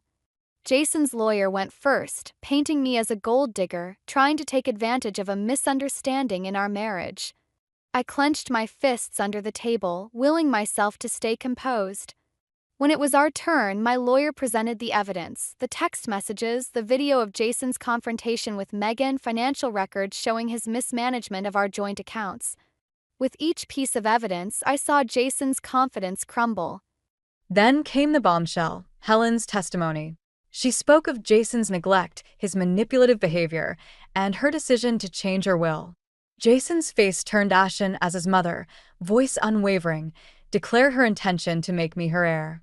During a recess, Jason cornered me in the hallway, his eyes wild. "You won't get anything," he hissed. "I'll make sure of it." I met his gaze, surprised by my own strength. "I'll get what I deserve, Jason. And so will you." Back in the courtroom, the judge's gavel fell like a thunderclap. In light of the evidence presented, this court rules in favor of the plaintiff, Sarah. The rest of the judge's words faded into background noise as relief washed over me. It was over. I had won. Jason exploded from his seat, shouting obscenities. As security restrained him, our eyes met one last time. In that moment, I saw the truth. The man I had feared for so long was nothing but a scared, angry boy. Outside the courthouse, Helen hugged me tightly. "It's a new beginning, Sarah," she said, her eyes shining with tears and pride. As we walked down the steps, I felt lighter than I had in years. The road ahead was uncertain, but for the first time, I was excited to see where it might lead. With Helen by my side and my newfound strength, I was ready to face whatever came next. The sun was setting as we drove away, casting a golden glow over the city. I smiled, realizing that this wasn't just the end of my marriage, it was the beginning of my life. The morning sun streamed through the kitchen windows, casting a warm glow over Helen's newly renovated home. I sipped my coffee, watching as Helen expertly flipped pancakes on the griddle. It was hard to believe that just a few months ago, she'd been in a hospital bed with a broken leg. "You're getting pretty good at those," I remarked, smiling. Helen chuckled. "Well, I've had a great teacher." She turned to me, her eyes twinkling. "You know, Sarah, I never thought I'd say this, but I'm glad things turned out the way they did." I raised an eyebrow. "Even with everything that happened with Jason?" She nodded, her expression turning serious. Especially because of that. It opened my eyes to who he really was, and it brought you into my life in a way I never expected. As we sat down to eat, I reflected on the whirlwind of the past few months. The divorce, the legal battles, the emotional upheaval. It had all been worth it to get to this moment of peace. I've been thinking, Helen said, breaking into my thoughts. We can be a real family if we care for each other, even if we're not connected by blood. Her words hit me like a wave of warmth. Helen, I dash. She held up a hand, smiling. Let me finish. I know you're worried about the future, about being alone. But you're not alone, Sarah. You have me, and I have you. We're family now. Tears welled up in my eyes. Thank you, I whispered, reaching across the table to squeeze her hand. Just then, the doorbell rang. We exchanged puzzled glances before I went to answer it. To my shock, Jason stood on the porch, looking haggard and unkempt. Sarah, I dash. What are you doing here? I demanded, my body tensing. He held up his hands. I'm not here to cause trouble. I wanted to apologize. To both of you. Helen appeared behind me, her voice firm. Jason, I think you should leave. He nodded, his shoulders slumping. I understand. I just wanted to say, I'm sorry. For everything. As he turned to go, I felt a weight lift from my shoulders. It wasn't forgiveness, not yet, but it was closure. Closing the door, I turned to Helen. She pulled me into a tight hug, and in that moment, I knew she was right. We were family, bound not by blood, but by choice and love. As we returned to our breakfast, I felt a sense of peace wash over me. The road ahead was still uncertain, but for the first time in years, I was excited about the future. With Helen by my side, I was ready to face whatever life had in store. The pancakes were getting cold, but I didn't mind.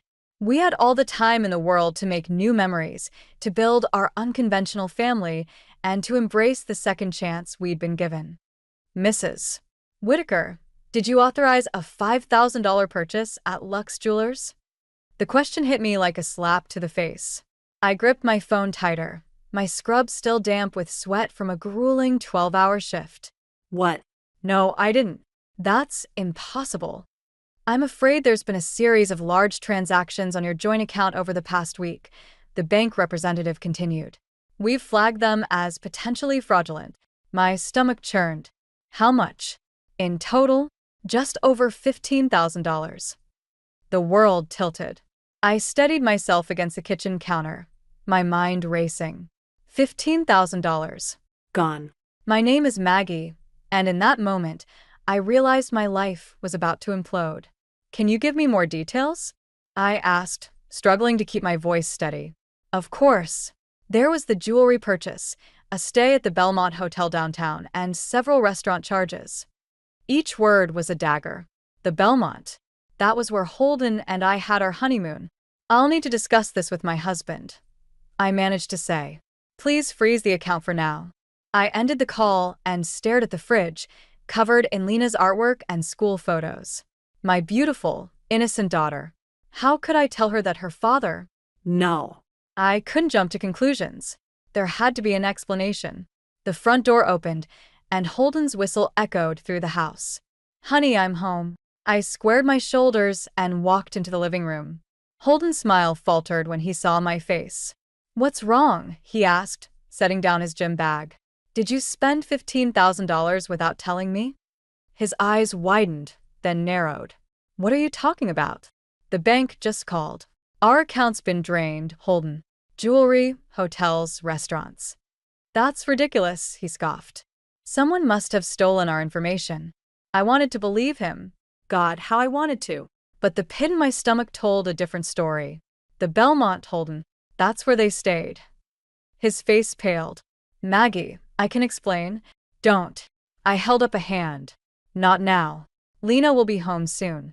As if on cue, the school bus squealed to a stop outside. Holden's eyes darted to the window, then back to me. We'll talk later, he said, his voice low. This isn't what you think. I watched him plaster on a smile as Lena burst through the door, backpack bouncing. She hugged Holden, then me, chattering about her day. I held her tight, breathing in the scent of her strawberry shampoo. How could I protect her from what was coming? Mom, Lena pulled back, her brow furrowed. Are you okay? I forced a smile. Just tired, sweetie. How about we order pizza tonight? As Lena cheered and Holden avoided my gaze, I made a silent vow. Whatever was happening, whatever secrets Holden was keeping, I would get to the bottom of it. For Lena's sake. For my own. The game was on and I intended to win. I couldn't sleep that night. Every time I closed my eyes, I saw Holden's face, a mix of guilt and defiance. By morning, I was a bundle of raw nerves, desperate for answers. We need to talk, I said as Holden shuffled into the kitchen. He nodded, avoiding my gaze. After we dropped Lena off, the car ride was tense, Lena's chatter the only thing breaking the silence. As soon as she disappeared into the school building, I turned to Holden. Explain, I demanded. He sighed, running a hand through his hair. It's not what you think, Maggie. I've been investing. Investing? I scoffed. In what? Diamond necklaces and 5-star hotels. It's complicated, he muttered. I didn't want to worry you until I had everything figured out. Bullshit, I snapped. You're lying to me, Holden. I can see it in your eyes. His face hardened. You're being paranoid. This is why I didn't tell you. You always overreact. I felt like I'd been slapped. Overreact? You spent our savings without telling me. Our savings. He laughed bitterly. You mean your savings. You're the one with the big career, remember? I'm just the stay-at-home dad. Before I could respond, my phone buzzed. It was the hospital. I have to go, I said, my voice shaking. This isn't over. I spent my shift in a daze, barely able to focus on my patients. When I finally got home, exhausted and emotionally drained, I found Evelyn in our living room. There you are, she said, her voice dripping with disdain. I was beginning to think you'd forgotten you had a family. I bit back a retort. Hello, Evelyn. I didn't know you were coming over. Well, someone had to be here for Lena, she sniffed. If you spent more time at home, Maggie, maybe you'd know what's going on under your own roof. I felt my anger rising. What's that supposed to mean? Evelyn stood, smoothing her expensive slacks. It means, dear, that while you're off playing doctor, your family is falling apart. Holden's been stressed, Lena's grades are slipping, and you're never here. That's not fair, I protested. I'm working to support us. And at what cost? Evelyn's eyes narrowed. Your daughter barely knows you, and your husband, well, let's just say a man has needs. My blood ran cold. What are you implying? She patted my cheek condescendingly. Oh, nothing, dear. Just think about your priorities. As she left, I sank onto the couch, my mind reeling. Was Evelyn right? Had I been so focused on my career that I'd missed what was happening in my own home? No. I shook my head, trying to clear the doubt. This wasn't my fault. Something was going on with Holden, and I was going to find out what. I pulled out my phone, scrolling through our bank statements again. The jewelry, the hotel, the restaurants. There had to be a pattern. As I stared at the screen, a name caught my eye. Raina Caldwell. She'd been copied on a PDA email about a fundraiser at one of the restaurants Holden had visited. Raina, the perfectly polished PDA mom with the megawatt smile. Could she be involved? I felt a new determination rising within me. I was going to get to the bottom of this no matter what. For Lena, for myself, and for the truth that Holden seemed determined to hide. The school hallway buzzed with activity as I helped set up for the PDA bake sale. I'd taken a rare day off, determined to be more present in Lena's life and to keep an eye on Holden's involvement with the PDA. As I arranged cupcakes on a tray, Raina Caldwell's voice cut through the chatter. Oh my God, girls, you won't believe what happened. I glanced up, catching sight of Raina surrounded by a group of admiring mothers. Her perfectly manicured hand toyed with something at her neck. Is that new? One of the women asked, eyeing the glittering pendant. Raina's laugh tinkled like wind chimes. It is. A little gift from a secret admirer. My hands froze mid-motion. The pendant looked eerily similar to one I'd seen in the Lux Jewelers catalog. A secret admirer? Another mom giggled. Do tell. Raina leaned in conspiratorially.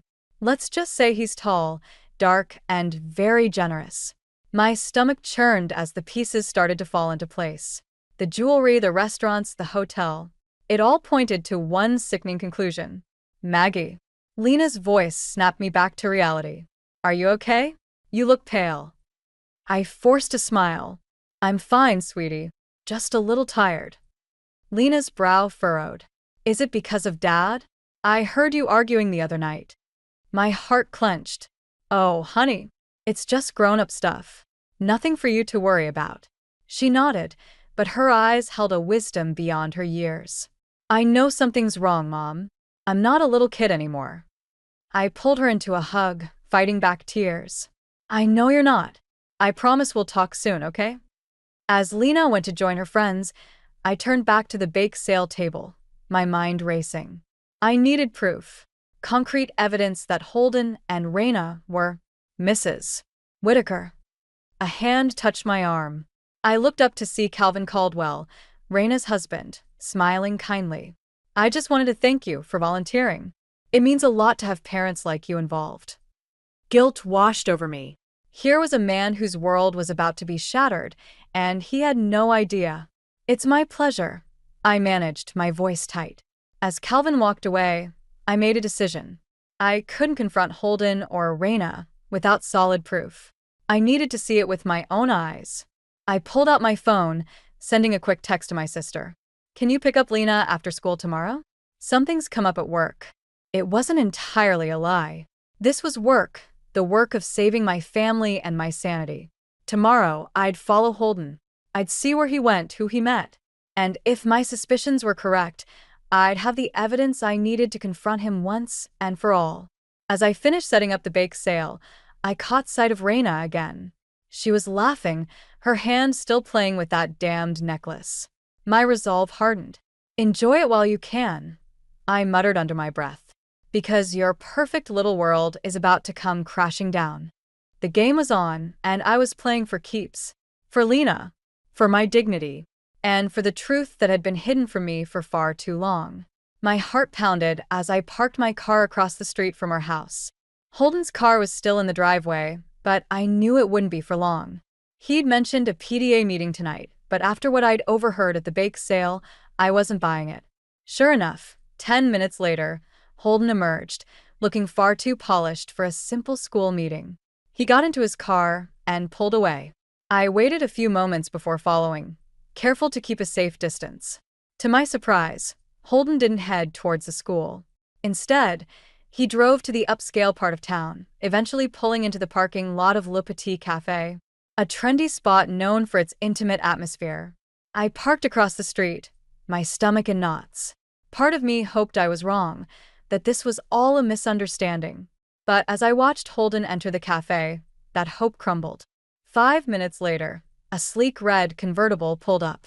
Raina Caldwell stepped out, looking like she'd just stepped off a runway. She glanced around furtively before hurrying inside. There it is, I whispered to myself, my voice shaking. The truth, plain as day. I wanted to storm in there, to confront them both. But I knew I needed more than just this. I needed irrefutable proof. Pulling out my phone, I started taking pictures. Holden's car, Raina's arrival, the cafe front. It wasn't much, but it was a start. An hour crawled by. I alternated between seething anger and crushing sadness. How long had this been going on? How could Holden do this to us? To Lena? Finally, they emerged. Holden had his arm around Raina's waist, pulling her close. They shared a lingering kiss before parting ways. I felt sick.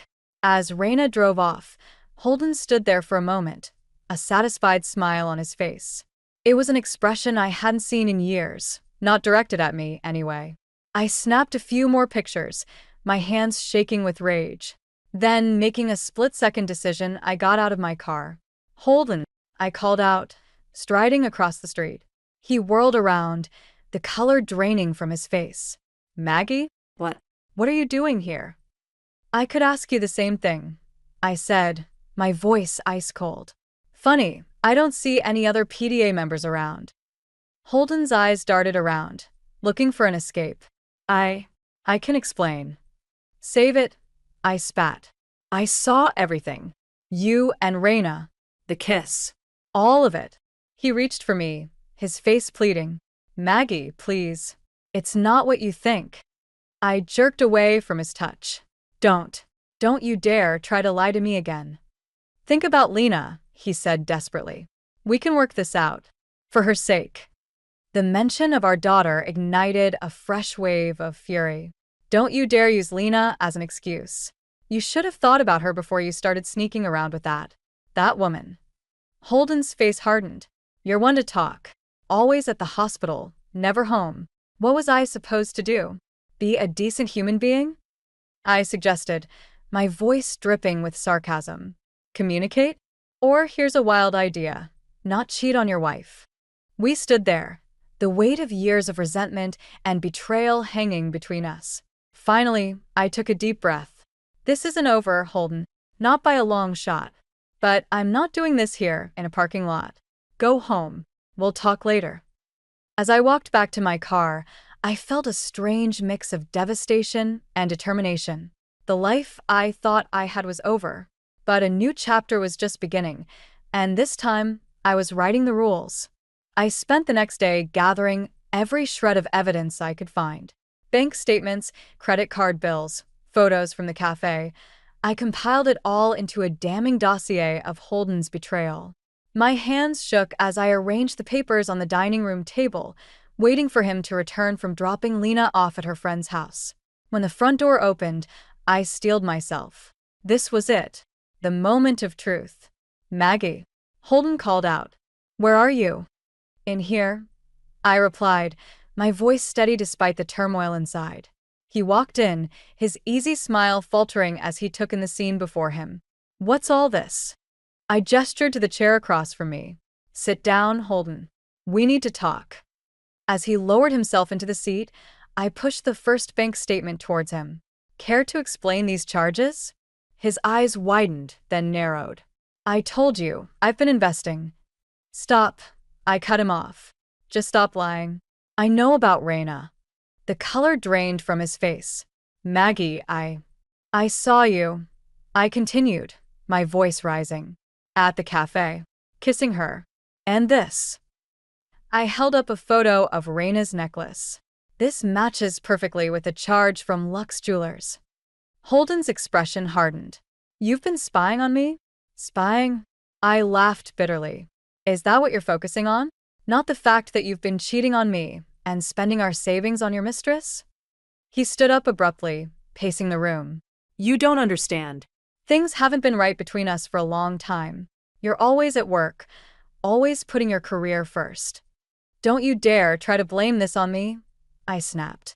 If you were unhappy, you could have talked to me. We could have gone to counseling. Instead, you chose to betray me, to betray our family. Holden's face twisted with anger. Family? What family? You're never here, Maggie. Lena barely knows you. Maybe if you'd been around more, none of this would have happened. His words hit me like a physical blow, but I refused to let him see how much they hurt. That's rich, coming from you. At least I was working to support us, not sneaking around behind my spouse's back. You know what? Holden sneered. You're just looking for an excuse to leave, Maggie. Maybe you're the one with something to hide. All those late nights at the hospital. Who knows what you've been up to? I stared at him, incredulous. Are you seriously trying to accuse me of cheating?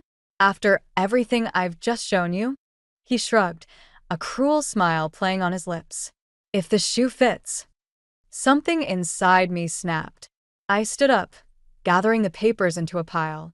Get out, I said, my voice low and dangerous. What? Get out.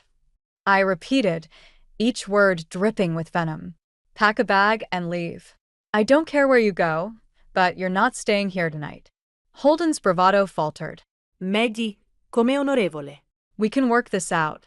Think about Lena. I am thinking about Lena, I interrupted. I'm thinking about what kind of example I want to set for her. And it's not staying with a lying, cheating husband who tries to gaslight me when he's caught. For a moment, we stood there, the weight of our crumbling marriage hanging between us. Then, Without another word, Holden turned and walked out of the room. As I heard him moving around upstairs, packing a bag, I sank back into my chair. The confrontation was over, but I knew this was just the beginning. The real battle for my dignity, for Lena's future, for justice, was only just beginning. The days following Holden's departure were a blur of tears, sleepless nights, and hushed conversations with Lena. I'd told her a sanitized version of the truth, that Dad and I were having problems and needed some time apart. Her quiet acceptance broke my heart all over again. As I lay awake one night, staring at the ceiling, a plan began to form. Holden and Raina had shattered our lives without a second thought. It was time they faced the consequences of their actions. The next morning, I called in sick to work and dropped Lena off at school. Then I drove to the local print shop. I need to send an anonymous letter, I told the clerk, sliding a carefully worded note across the counter. It detailed Holden and Raina's affair, along with dates and locations of their meetings. At the bottom, I'd added Calvin Caldwell's name and address. "No problem," the clerk said, eyeing me curiously. "It'll be mailed out today." As I left the shop, a mix of guilt and vindication swirled in my stomach. Was I doing the right thing? Calvin deserved to know the truth, didn't he? The annual school fundraiser was scheduled for the following week. I knew both Raina and Holden would be there, Raina as the event organizer, and Holden as a volunteer. It was the perfect stage for their downfall. The night of the fundraiser arrived. I dressed carefully, armoring myself in a sleek black dress and heels. Lena chattered excitedly as we drove to the school, oblivious to the tension radiating from me. As we entered the gymnasium, transformed for the evening with twinkling lights and elegant decorations, I scanned the crowd. Raina stood near the stage, resplendent in a red dress, directing volunteers. Holden was setting up a booth in the corner, pointedly avoiding my gaze. "Mom," Lena tugged at my hand. "Can I go find my friends?" I nodded, forcing a smile. Of course, sweetie. "Have fun." As Lena disappeared into the crowd, I made my way to the refreshment table. Calvin Caldwell stood nearby, nursing a glass of punch and looking distinctly uncomfortable. "Calvin," I greeted him, my heart racing. "How are you?" He turned, his eyes haunted. "Maggie." I'm not sure, to be honest. I feigned concern. "Is everything all right?" Calvin's gaze drifted to Raina, then back to me. "I received a letter," he said quietly, "about Raina and your husband." I gasped, the picture of shocked innocence. "Oh, Calvin, I'm so sorry." He nodded, his jaw clenching. I didn't want to believe it. But then I started noticing things. The late nights, the secret phone calls. As we spoke, I saw Raina approaching, her smile faltering as she noticed us together. "Calvin, darling," she said, her voice overly bright. "I've been looking for you everywhere." Calvin's entire demeanor changed. He straightened up, his eyes hardening. "Have you, Raina? Or were you too busy with Holden Whitaker?" The color drained from Raina's face. "What are you talking about?" "Don't." Calvin's voice trembled with anger. "Don't you dare lie to me. Not here, not now." As their voices rose, heads began to turn. Holden, noticing the commotion, started making his way towards us. I stepped back, my heart pounding. This was it. The moment of truth. As Calvin's accusations grew louder and Raina's denials more frantic, I caught Holden's eye across the room. The look of dawning horror on his face told me everything I needed to know. The truth was out, and there was no going back. The school gymnasium fell silent as Calvin's accusation echoed off the walls.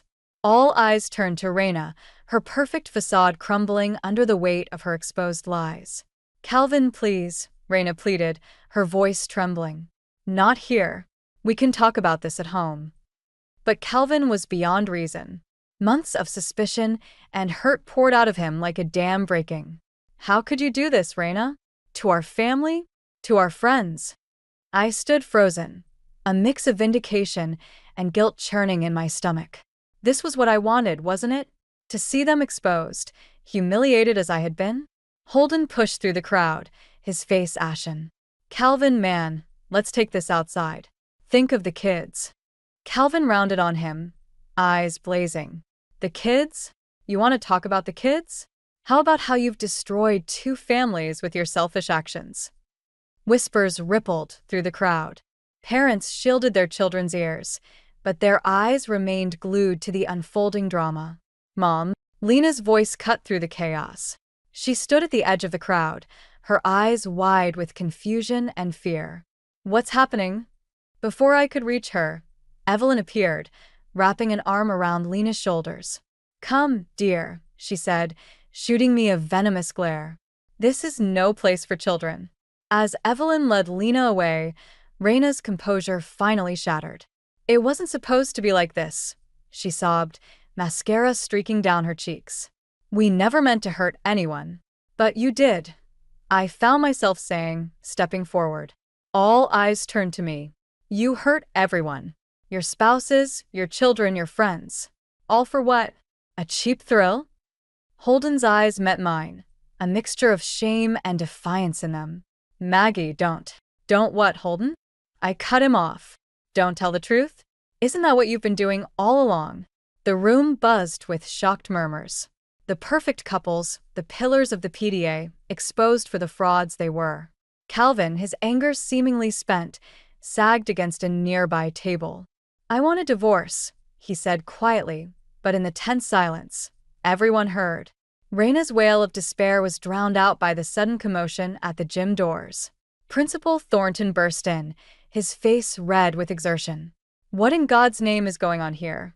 This is a school fundraiser, not a soap opera. As he tried to restore order, I slipped away, searching for Lena. I found her in an empty classroom, Evelyn hovering nearby. Mom, Lena's voice was small, uncertain. Is it true? About Dad and Mrs. Caldwell. I knelt before her, taking her hands in mine. Oh, sweetheart. I'm so sorry you had to find out like this. Evelyn sniffed disapprovingly. This is what happens when mothers prioritize their careers over their families. I stood, facing her. No, Evelyn.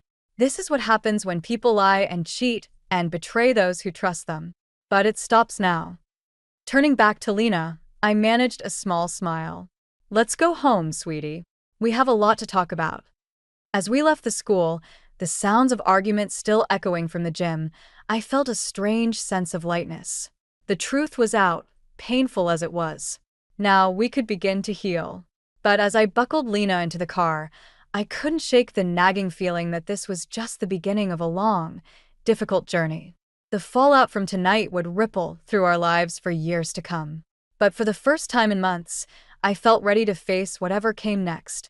The weeks following the school fundraiser fiasco were a blur of lawyers, counseling sessions, and tearful conversations with Lena. My sister, Kate, had opened her home to us, providing a safe haven as we navigated the choppy waters of our new reality.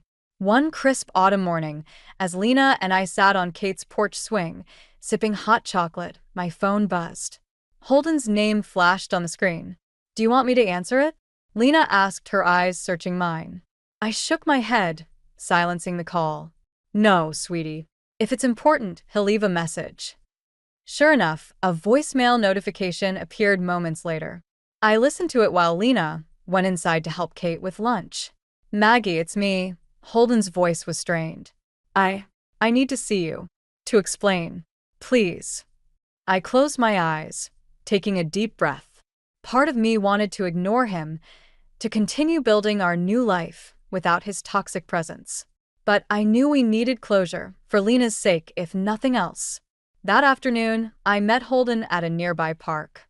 He looked haggard, the polished facade of the man I'd married long gone. Maggie, I'm so sorry, he began as soon as I sat down. I never meant for any of this to happen. I held up a hand, stopping him. Holden, I didn't come here for apologies. I came to tell you that Lena and I are moving forward. Without you. His face crumpled. Please, give me another chance. I'll do anything. Counseling, therapy, whatever it takes. It's too late for that, I said, my voice steady. This isn't just about the affair, Holden. It's about respect and trust, and you've lost both. But our family, I interrupted, is Lena and me now. We're healing, growing stronger every day, and will continue to do so, with or without your involvement. Holden's shoulders sagged in defeat. I understand. Can I still see Lena? I nodded. That's up to her. I won't keep her from you, but I won't force her to see you either. You'll have to rebuild that relationship on your own. As I stood to leave, Holden caught my hand. Maggie, I truly am sorry. For everything. I looked into his eyes, seeing genuine remorse there. But it wasn't enough. Not anymore. I know, I said softly. Goodbye, Holden. Walking away, I felt a weight lift from my shoulders. The anger and hurt that had consumed me for so long began to dissipate, replaced by a sense of peace and possibility. Back at Kate's, I found Lena curled up on the couch, reading. She looked up as I entered, her eyes questioning. It's over, I said simply, sitting beside her. We're starting a new chapter, just you and me. How does that sound? Lena snuggled into my side. Scary, she admitted, but kind of exciting too. I hugged her close, marveling at her resilience. That's exactly how I feel, sweetheart. As we sat there, planning our future, I realized that this painful journey had given us both an unexpected gift, the strength to face whatever life threw our way, together. The road ahead wouldn't be easy. There would be challenges, setbacks, and moments of doubt. But for the first time in years, I felt truly alive, ready to embrace the unknown with open arms. Holden's betrayal had shattered the life I thought I wanted. But from those broken pieces, Lena and I were building something new, something stronger. A life filled with honesty, trust, and unconditional love. And that, I realized, was the greatest revenge of all. Hi, I'm Luna, and I want to share my story. It's not easy to tell, but it's important. I hope it helps others who might be facing similar struggles. My story begins in Austin, Texas, where I live and work as a high school teacher. I was 32 when I met Daniel, a 34-year-old Uber driver, through a dating service. We hit it off immediately. Daniel had a way of making me laugh, and I was drawn to his easygoing nature. We got married 3 years ago, and for a while, everything seemed perfect. I loved him, and he said he loved me. I was earning more than Daniel, which wasn't an issue at first. He always praised my career and seemed genuinely supportive. But as time went on, I noticed subtle changes in him. Little comments turned into frequent sarcasm, and he started acting more controlling. At first, I brushed it off, thinking maybe I was just being overly sensitive. Our problems grew as Daniel's behavior changed. He began making expensive purchases without discussing them with me, assuming I would cover the costs. I was shocked when he bought a new TV and a fancy sofa, putting them on our credit card without asking. When I questioned him about it, he shrugged it off, saying, "You make good money, so it should be fine." His parents, too, seemed to have a sudden change in attitude. Initially, they were warm and supportive, congratulating us on our marriage and praising my career. But soon, they started asking for money. My mother-in-law would call, saying, "Luna, we've seen a lovely designer bag we'd like, and we thought you could help us out." When I refused, explaining that I didn't lend money to anyone, even family, their reaction was harsh. "How dare you? We agreed to this marriage because of your job, and now you're being stingy." Daniel's parents were relentless. They called often, making demands and accusing me of being a bad daughter-in-law. Daniel, instead of standing up for me, sided with his parents, adding to my stress. His sarcastic comments about my salary and our finances became more frequent, making me question if this marriage was worth it. Despite all this, I kept trying to make things work. I even started considering divorce, especially since we didn't have any kids yet. The thought of leaving Daniel was painful, but it seemed like the only way to escape the growing toxicity in our relationship. Every time I brought up divorce, Daniel avoided the conversation, brushing it aside as if it weren't important. One day, everything took a turn for the worse. My father, who had always been my rock, fell seriously ill. He was diagnosed with advanced heart disease, and the doctors said his condition was critical. I was devastated.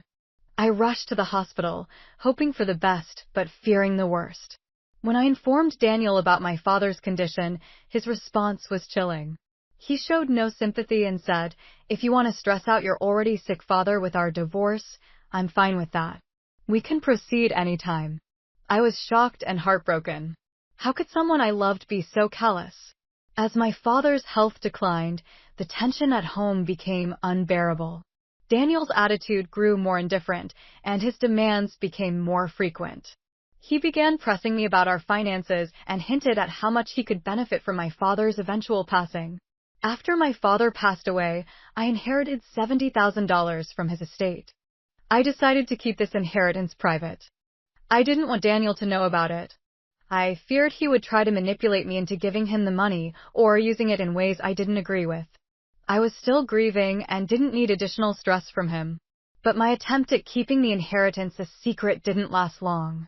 Daniel discovered the money after threatening my mother. He coerced her into revealing the details of the inheritance, which was a painful betrayal.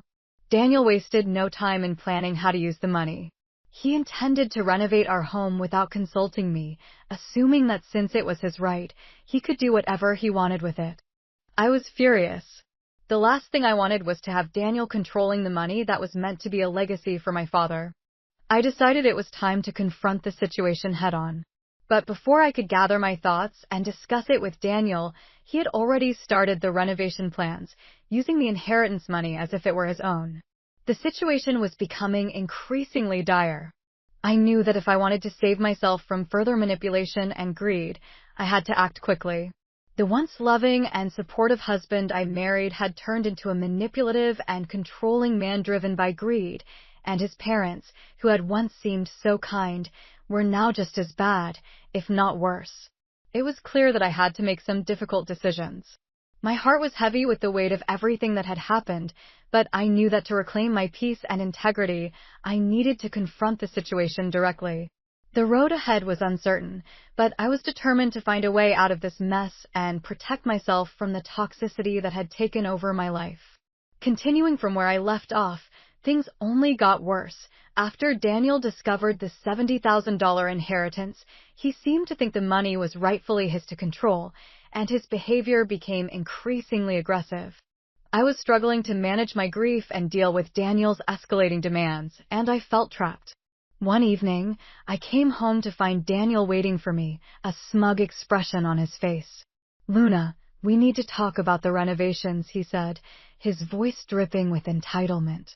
I knew he had already started planning, and the thought of him using my father's money without my consent made me fume. "What renovations?"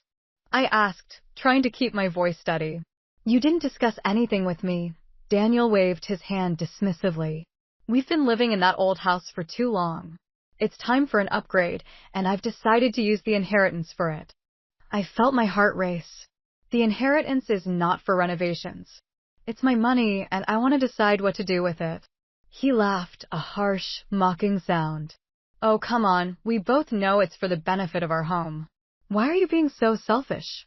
I tried to explain that I needed to handle the inheritance carefully and that his actions were disrespectful, but he cut me off. "You're always making everything about you. This money is going to make our home better. Why can't you just support me for once?" Daniel's arrogance was unbearable. He had no respect for the fact that this money came from my father's estate and was supposed to be a tribute to his memory, not a tool for his gain. The next few days were filled with tension. I tried to keep a low profile, hoping the situation would somehow resolve itself, but Daniel's demands and manipulations didn't stop. He began making aggressive phone calls to contractors and started making plans for extensive renovations, using the inheritance money he had no right to. The situation reached a boiling point when Daniel confronted me about the property documents related to the inheritance. He demanded to know where I had kept them, insisting he needed to access the money. I was stunned. How could he be so brazen? "I'm not going to let you control this money," I said firmly. "I'm keeping everything in my name. You have no right to it." Daniel's face darkened.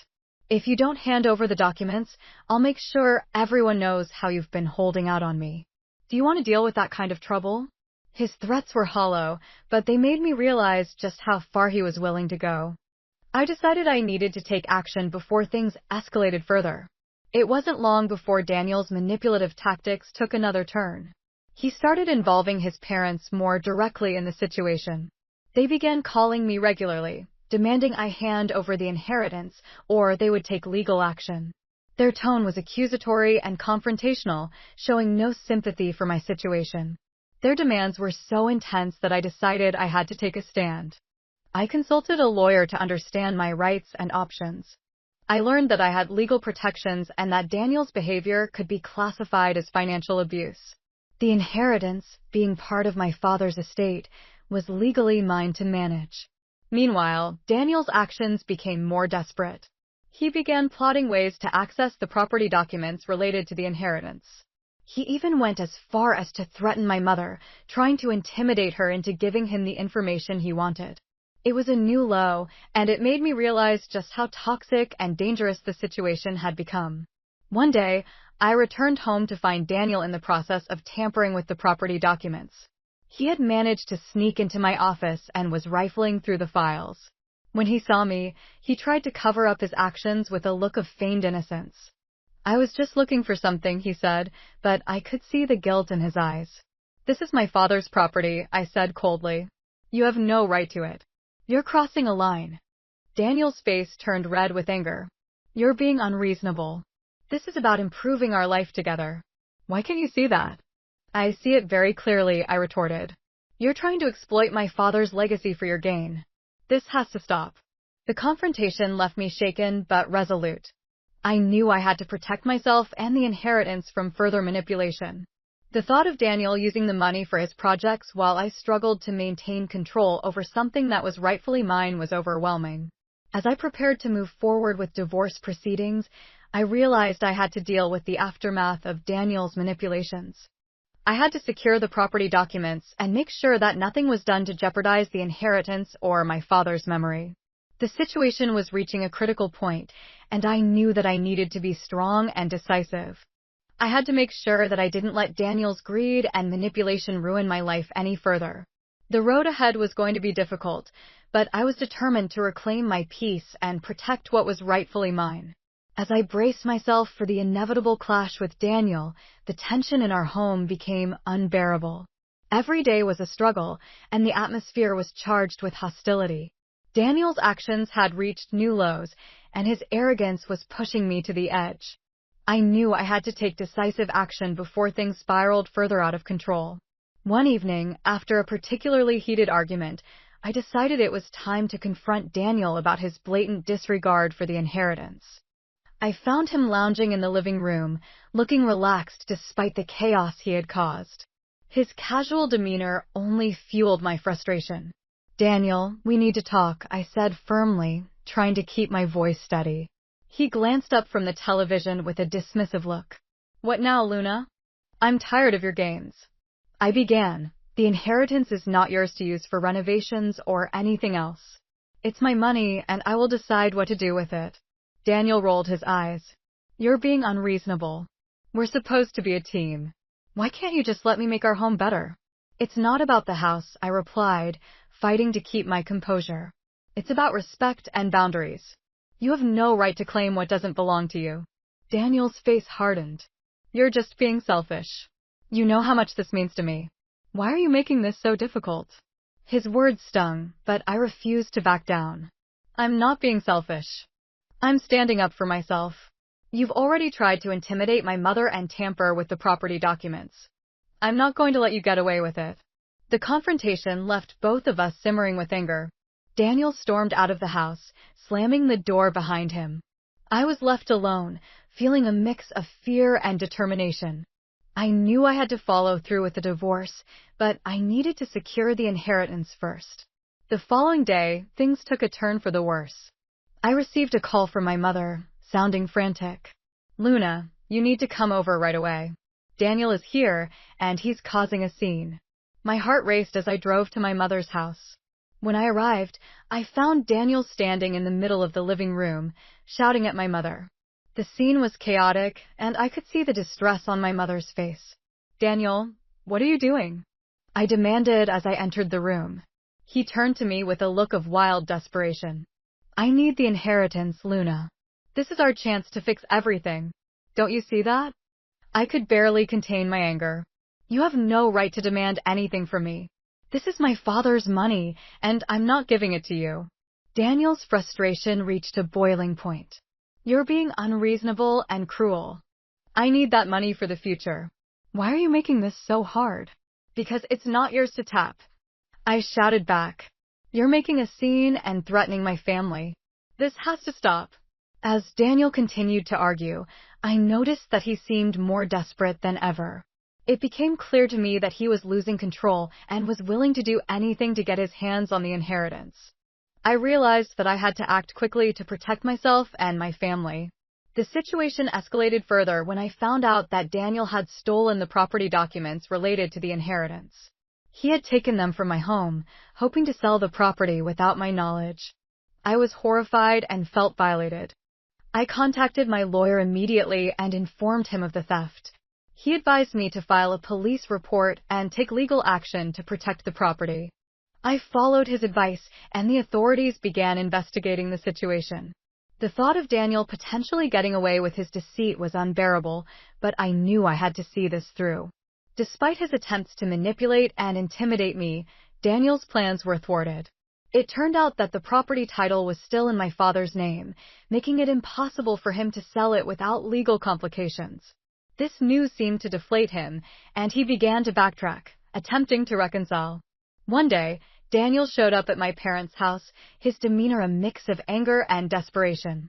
Luna, please, I'm sorry for everything. I just wanted to make things better for us. Can't we work this out? I looked at him coldly. It's too late for apologies. You've crossed too many lines. The inheritance isn't cash, it's property, and you can't touch it. His face fell as he realized that his plans had failed. He tried to salvage what he could, but I was resolute. The damage was done, and I was determined to move forward. As the legal proceedings continued, Daniel faced mounting pressure. The investigation into his theft of the property documents revealed his attempts to exploit the situation. The news spread, and his reputation, as well as that of his parents, began to suffer. They faced public embarrassment and financial troubles, adding to the pressure on them. Through all this, I remained focused on my goal. The divorce proceedings were initiated, and I was determined to protect my inheritance and my peace of mind. It was clear that Daniel's greed and manipulation had led to his downfall, and I was determined to see this through to the end. The weeks that followed were a whirlwind of legal battles and emotional turmoil. With Daniel's attempts to manipulate the situation exposed, the pressure on him mounted. I was determined to keep moving forward, no matter how difficult it was. My lawyer and I worked tirelessly to ensure that everything was in order and that the property was legally protected.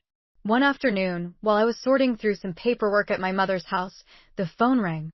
It was my lawyer, and his voice was grave. Luna, I have some news. Daniel has been arrested for theft. The shock hit me hard.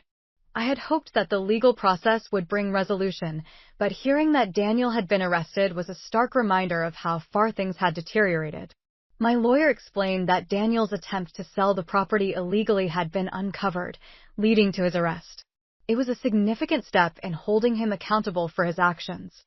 I couldn't help but feel a mixture of relief and sadness, relief that the situation was finally being addressed, but sadness over the collapse of what had once been a hopeful relationship. Despite everything, I had hoped for a different resolution, one where we could have resolved our issues amicably. As news of Daniel's arrest spread, his parents were thrust into the spotlight.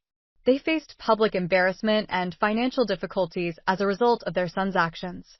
Their desperation was palpable, and they reached out to me in a final attempt to salvage something from the wreckage. I received a heartfelt plea from Daniel's mother. Luna, please, we're in dire straits. We need your help. Daniel's actions have destroyed us, and we don't know what to do. I listened to her voice on the phone, but I felt no inclination to offer assistance. The damage done to my family and myself was too great. I had endured enough manipulation and greed from Daniel and his family. I had to prioritize my well-being and peace of mind. I'm sorry, but I can't help you, I said firmly. What Daniel did was wrong, and I need to move forward. This chapter of my life is over. The finality of my decision was both empowering and challenging. I knew that cutting ties with Daniel and his family was the right choice for my healing. It was time to move on and start fresh, away from the toxicity that had plagued my life for so long. With Daniel's arrest and the property secured, the next step was to sell my family home. It was a painful decision, but one that was necessary for my peace. My mother and I found a new place to live, far from the memories and drama that had haunted us. The move was a symbolic gesture, a way to leave the past behind and begin anew. As we settled into our new home, I felt a sense of relief and liberation. The weight of the past was lifting, and I could finally focus on rebuilding my life. The inheritance, once a source of conflict, became a symbol of my strength and resilience. It was a reminder of the importance of self-respect and personal boundaries. In the end, the story of my marriage and the inheritance wasn't just about greed and manipulation. It was about finding the courage to stand up for myself and make choices that aligned with my values. It was about reclaiming my life and my happiness despite the challenges and heartache. Daniel's arrest marked the end of a painful chapter, but it also signaled the beginning of a new journey. I was determined to embrace this new chapter with hope and optimism. The lessons learned from this experience would stay with me, guiding me toward a future where I could find true peace and fulfillment. As I reflected on everything that happened, I realized that the most important lesson was the value of self-respect and the strength to set boundaries. It was a difficult journey, but one that ultimately led me to a place of greater clarity and self-awareness. And so, with the past behind me and a new chapter ahead, I look forward to a future where I can build a life filled with positivity and growth. The journey wasn't easy, but it was worth it for the chance to create a life where I can truly be at peace.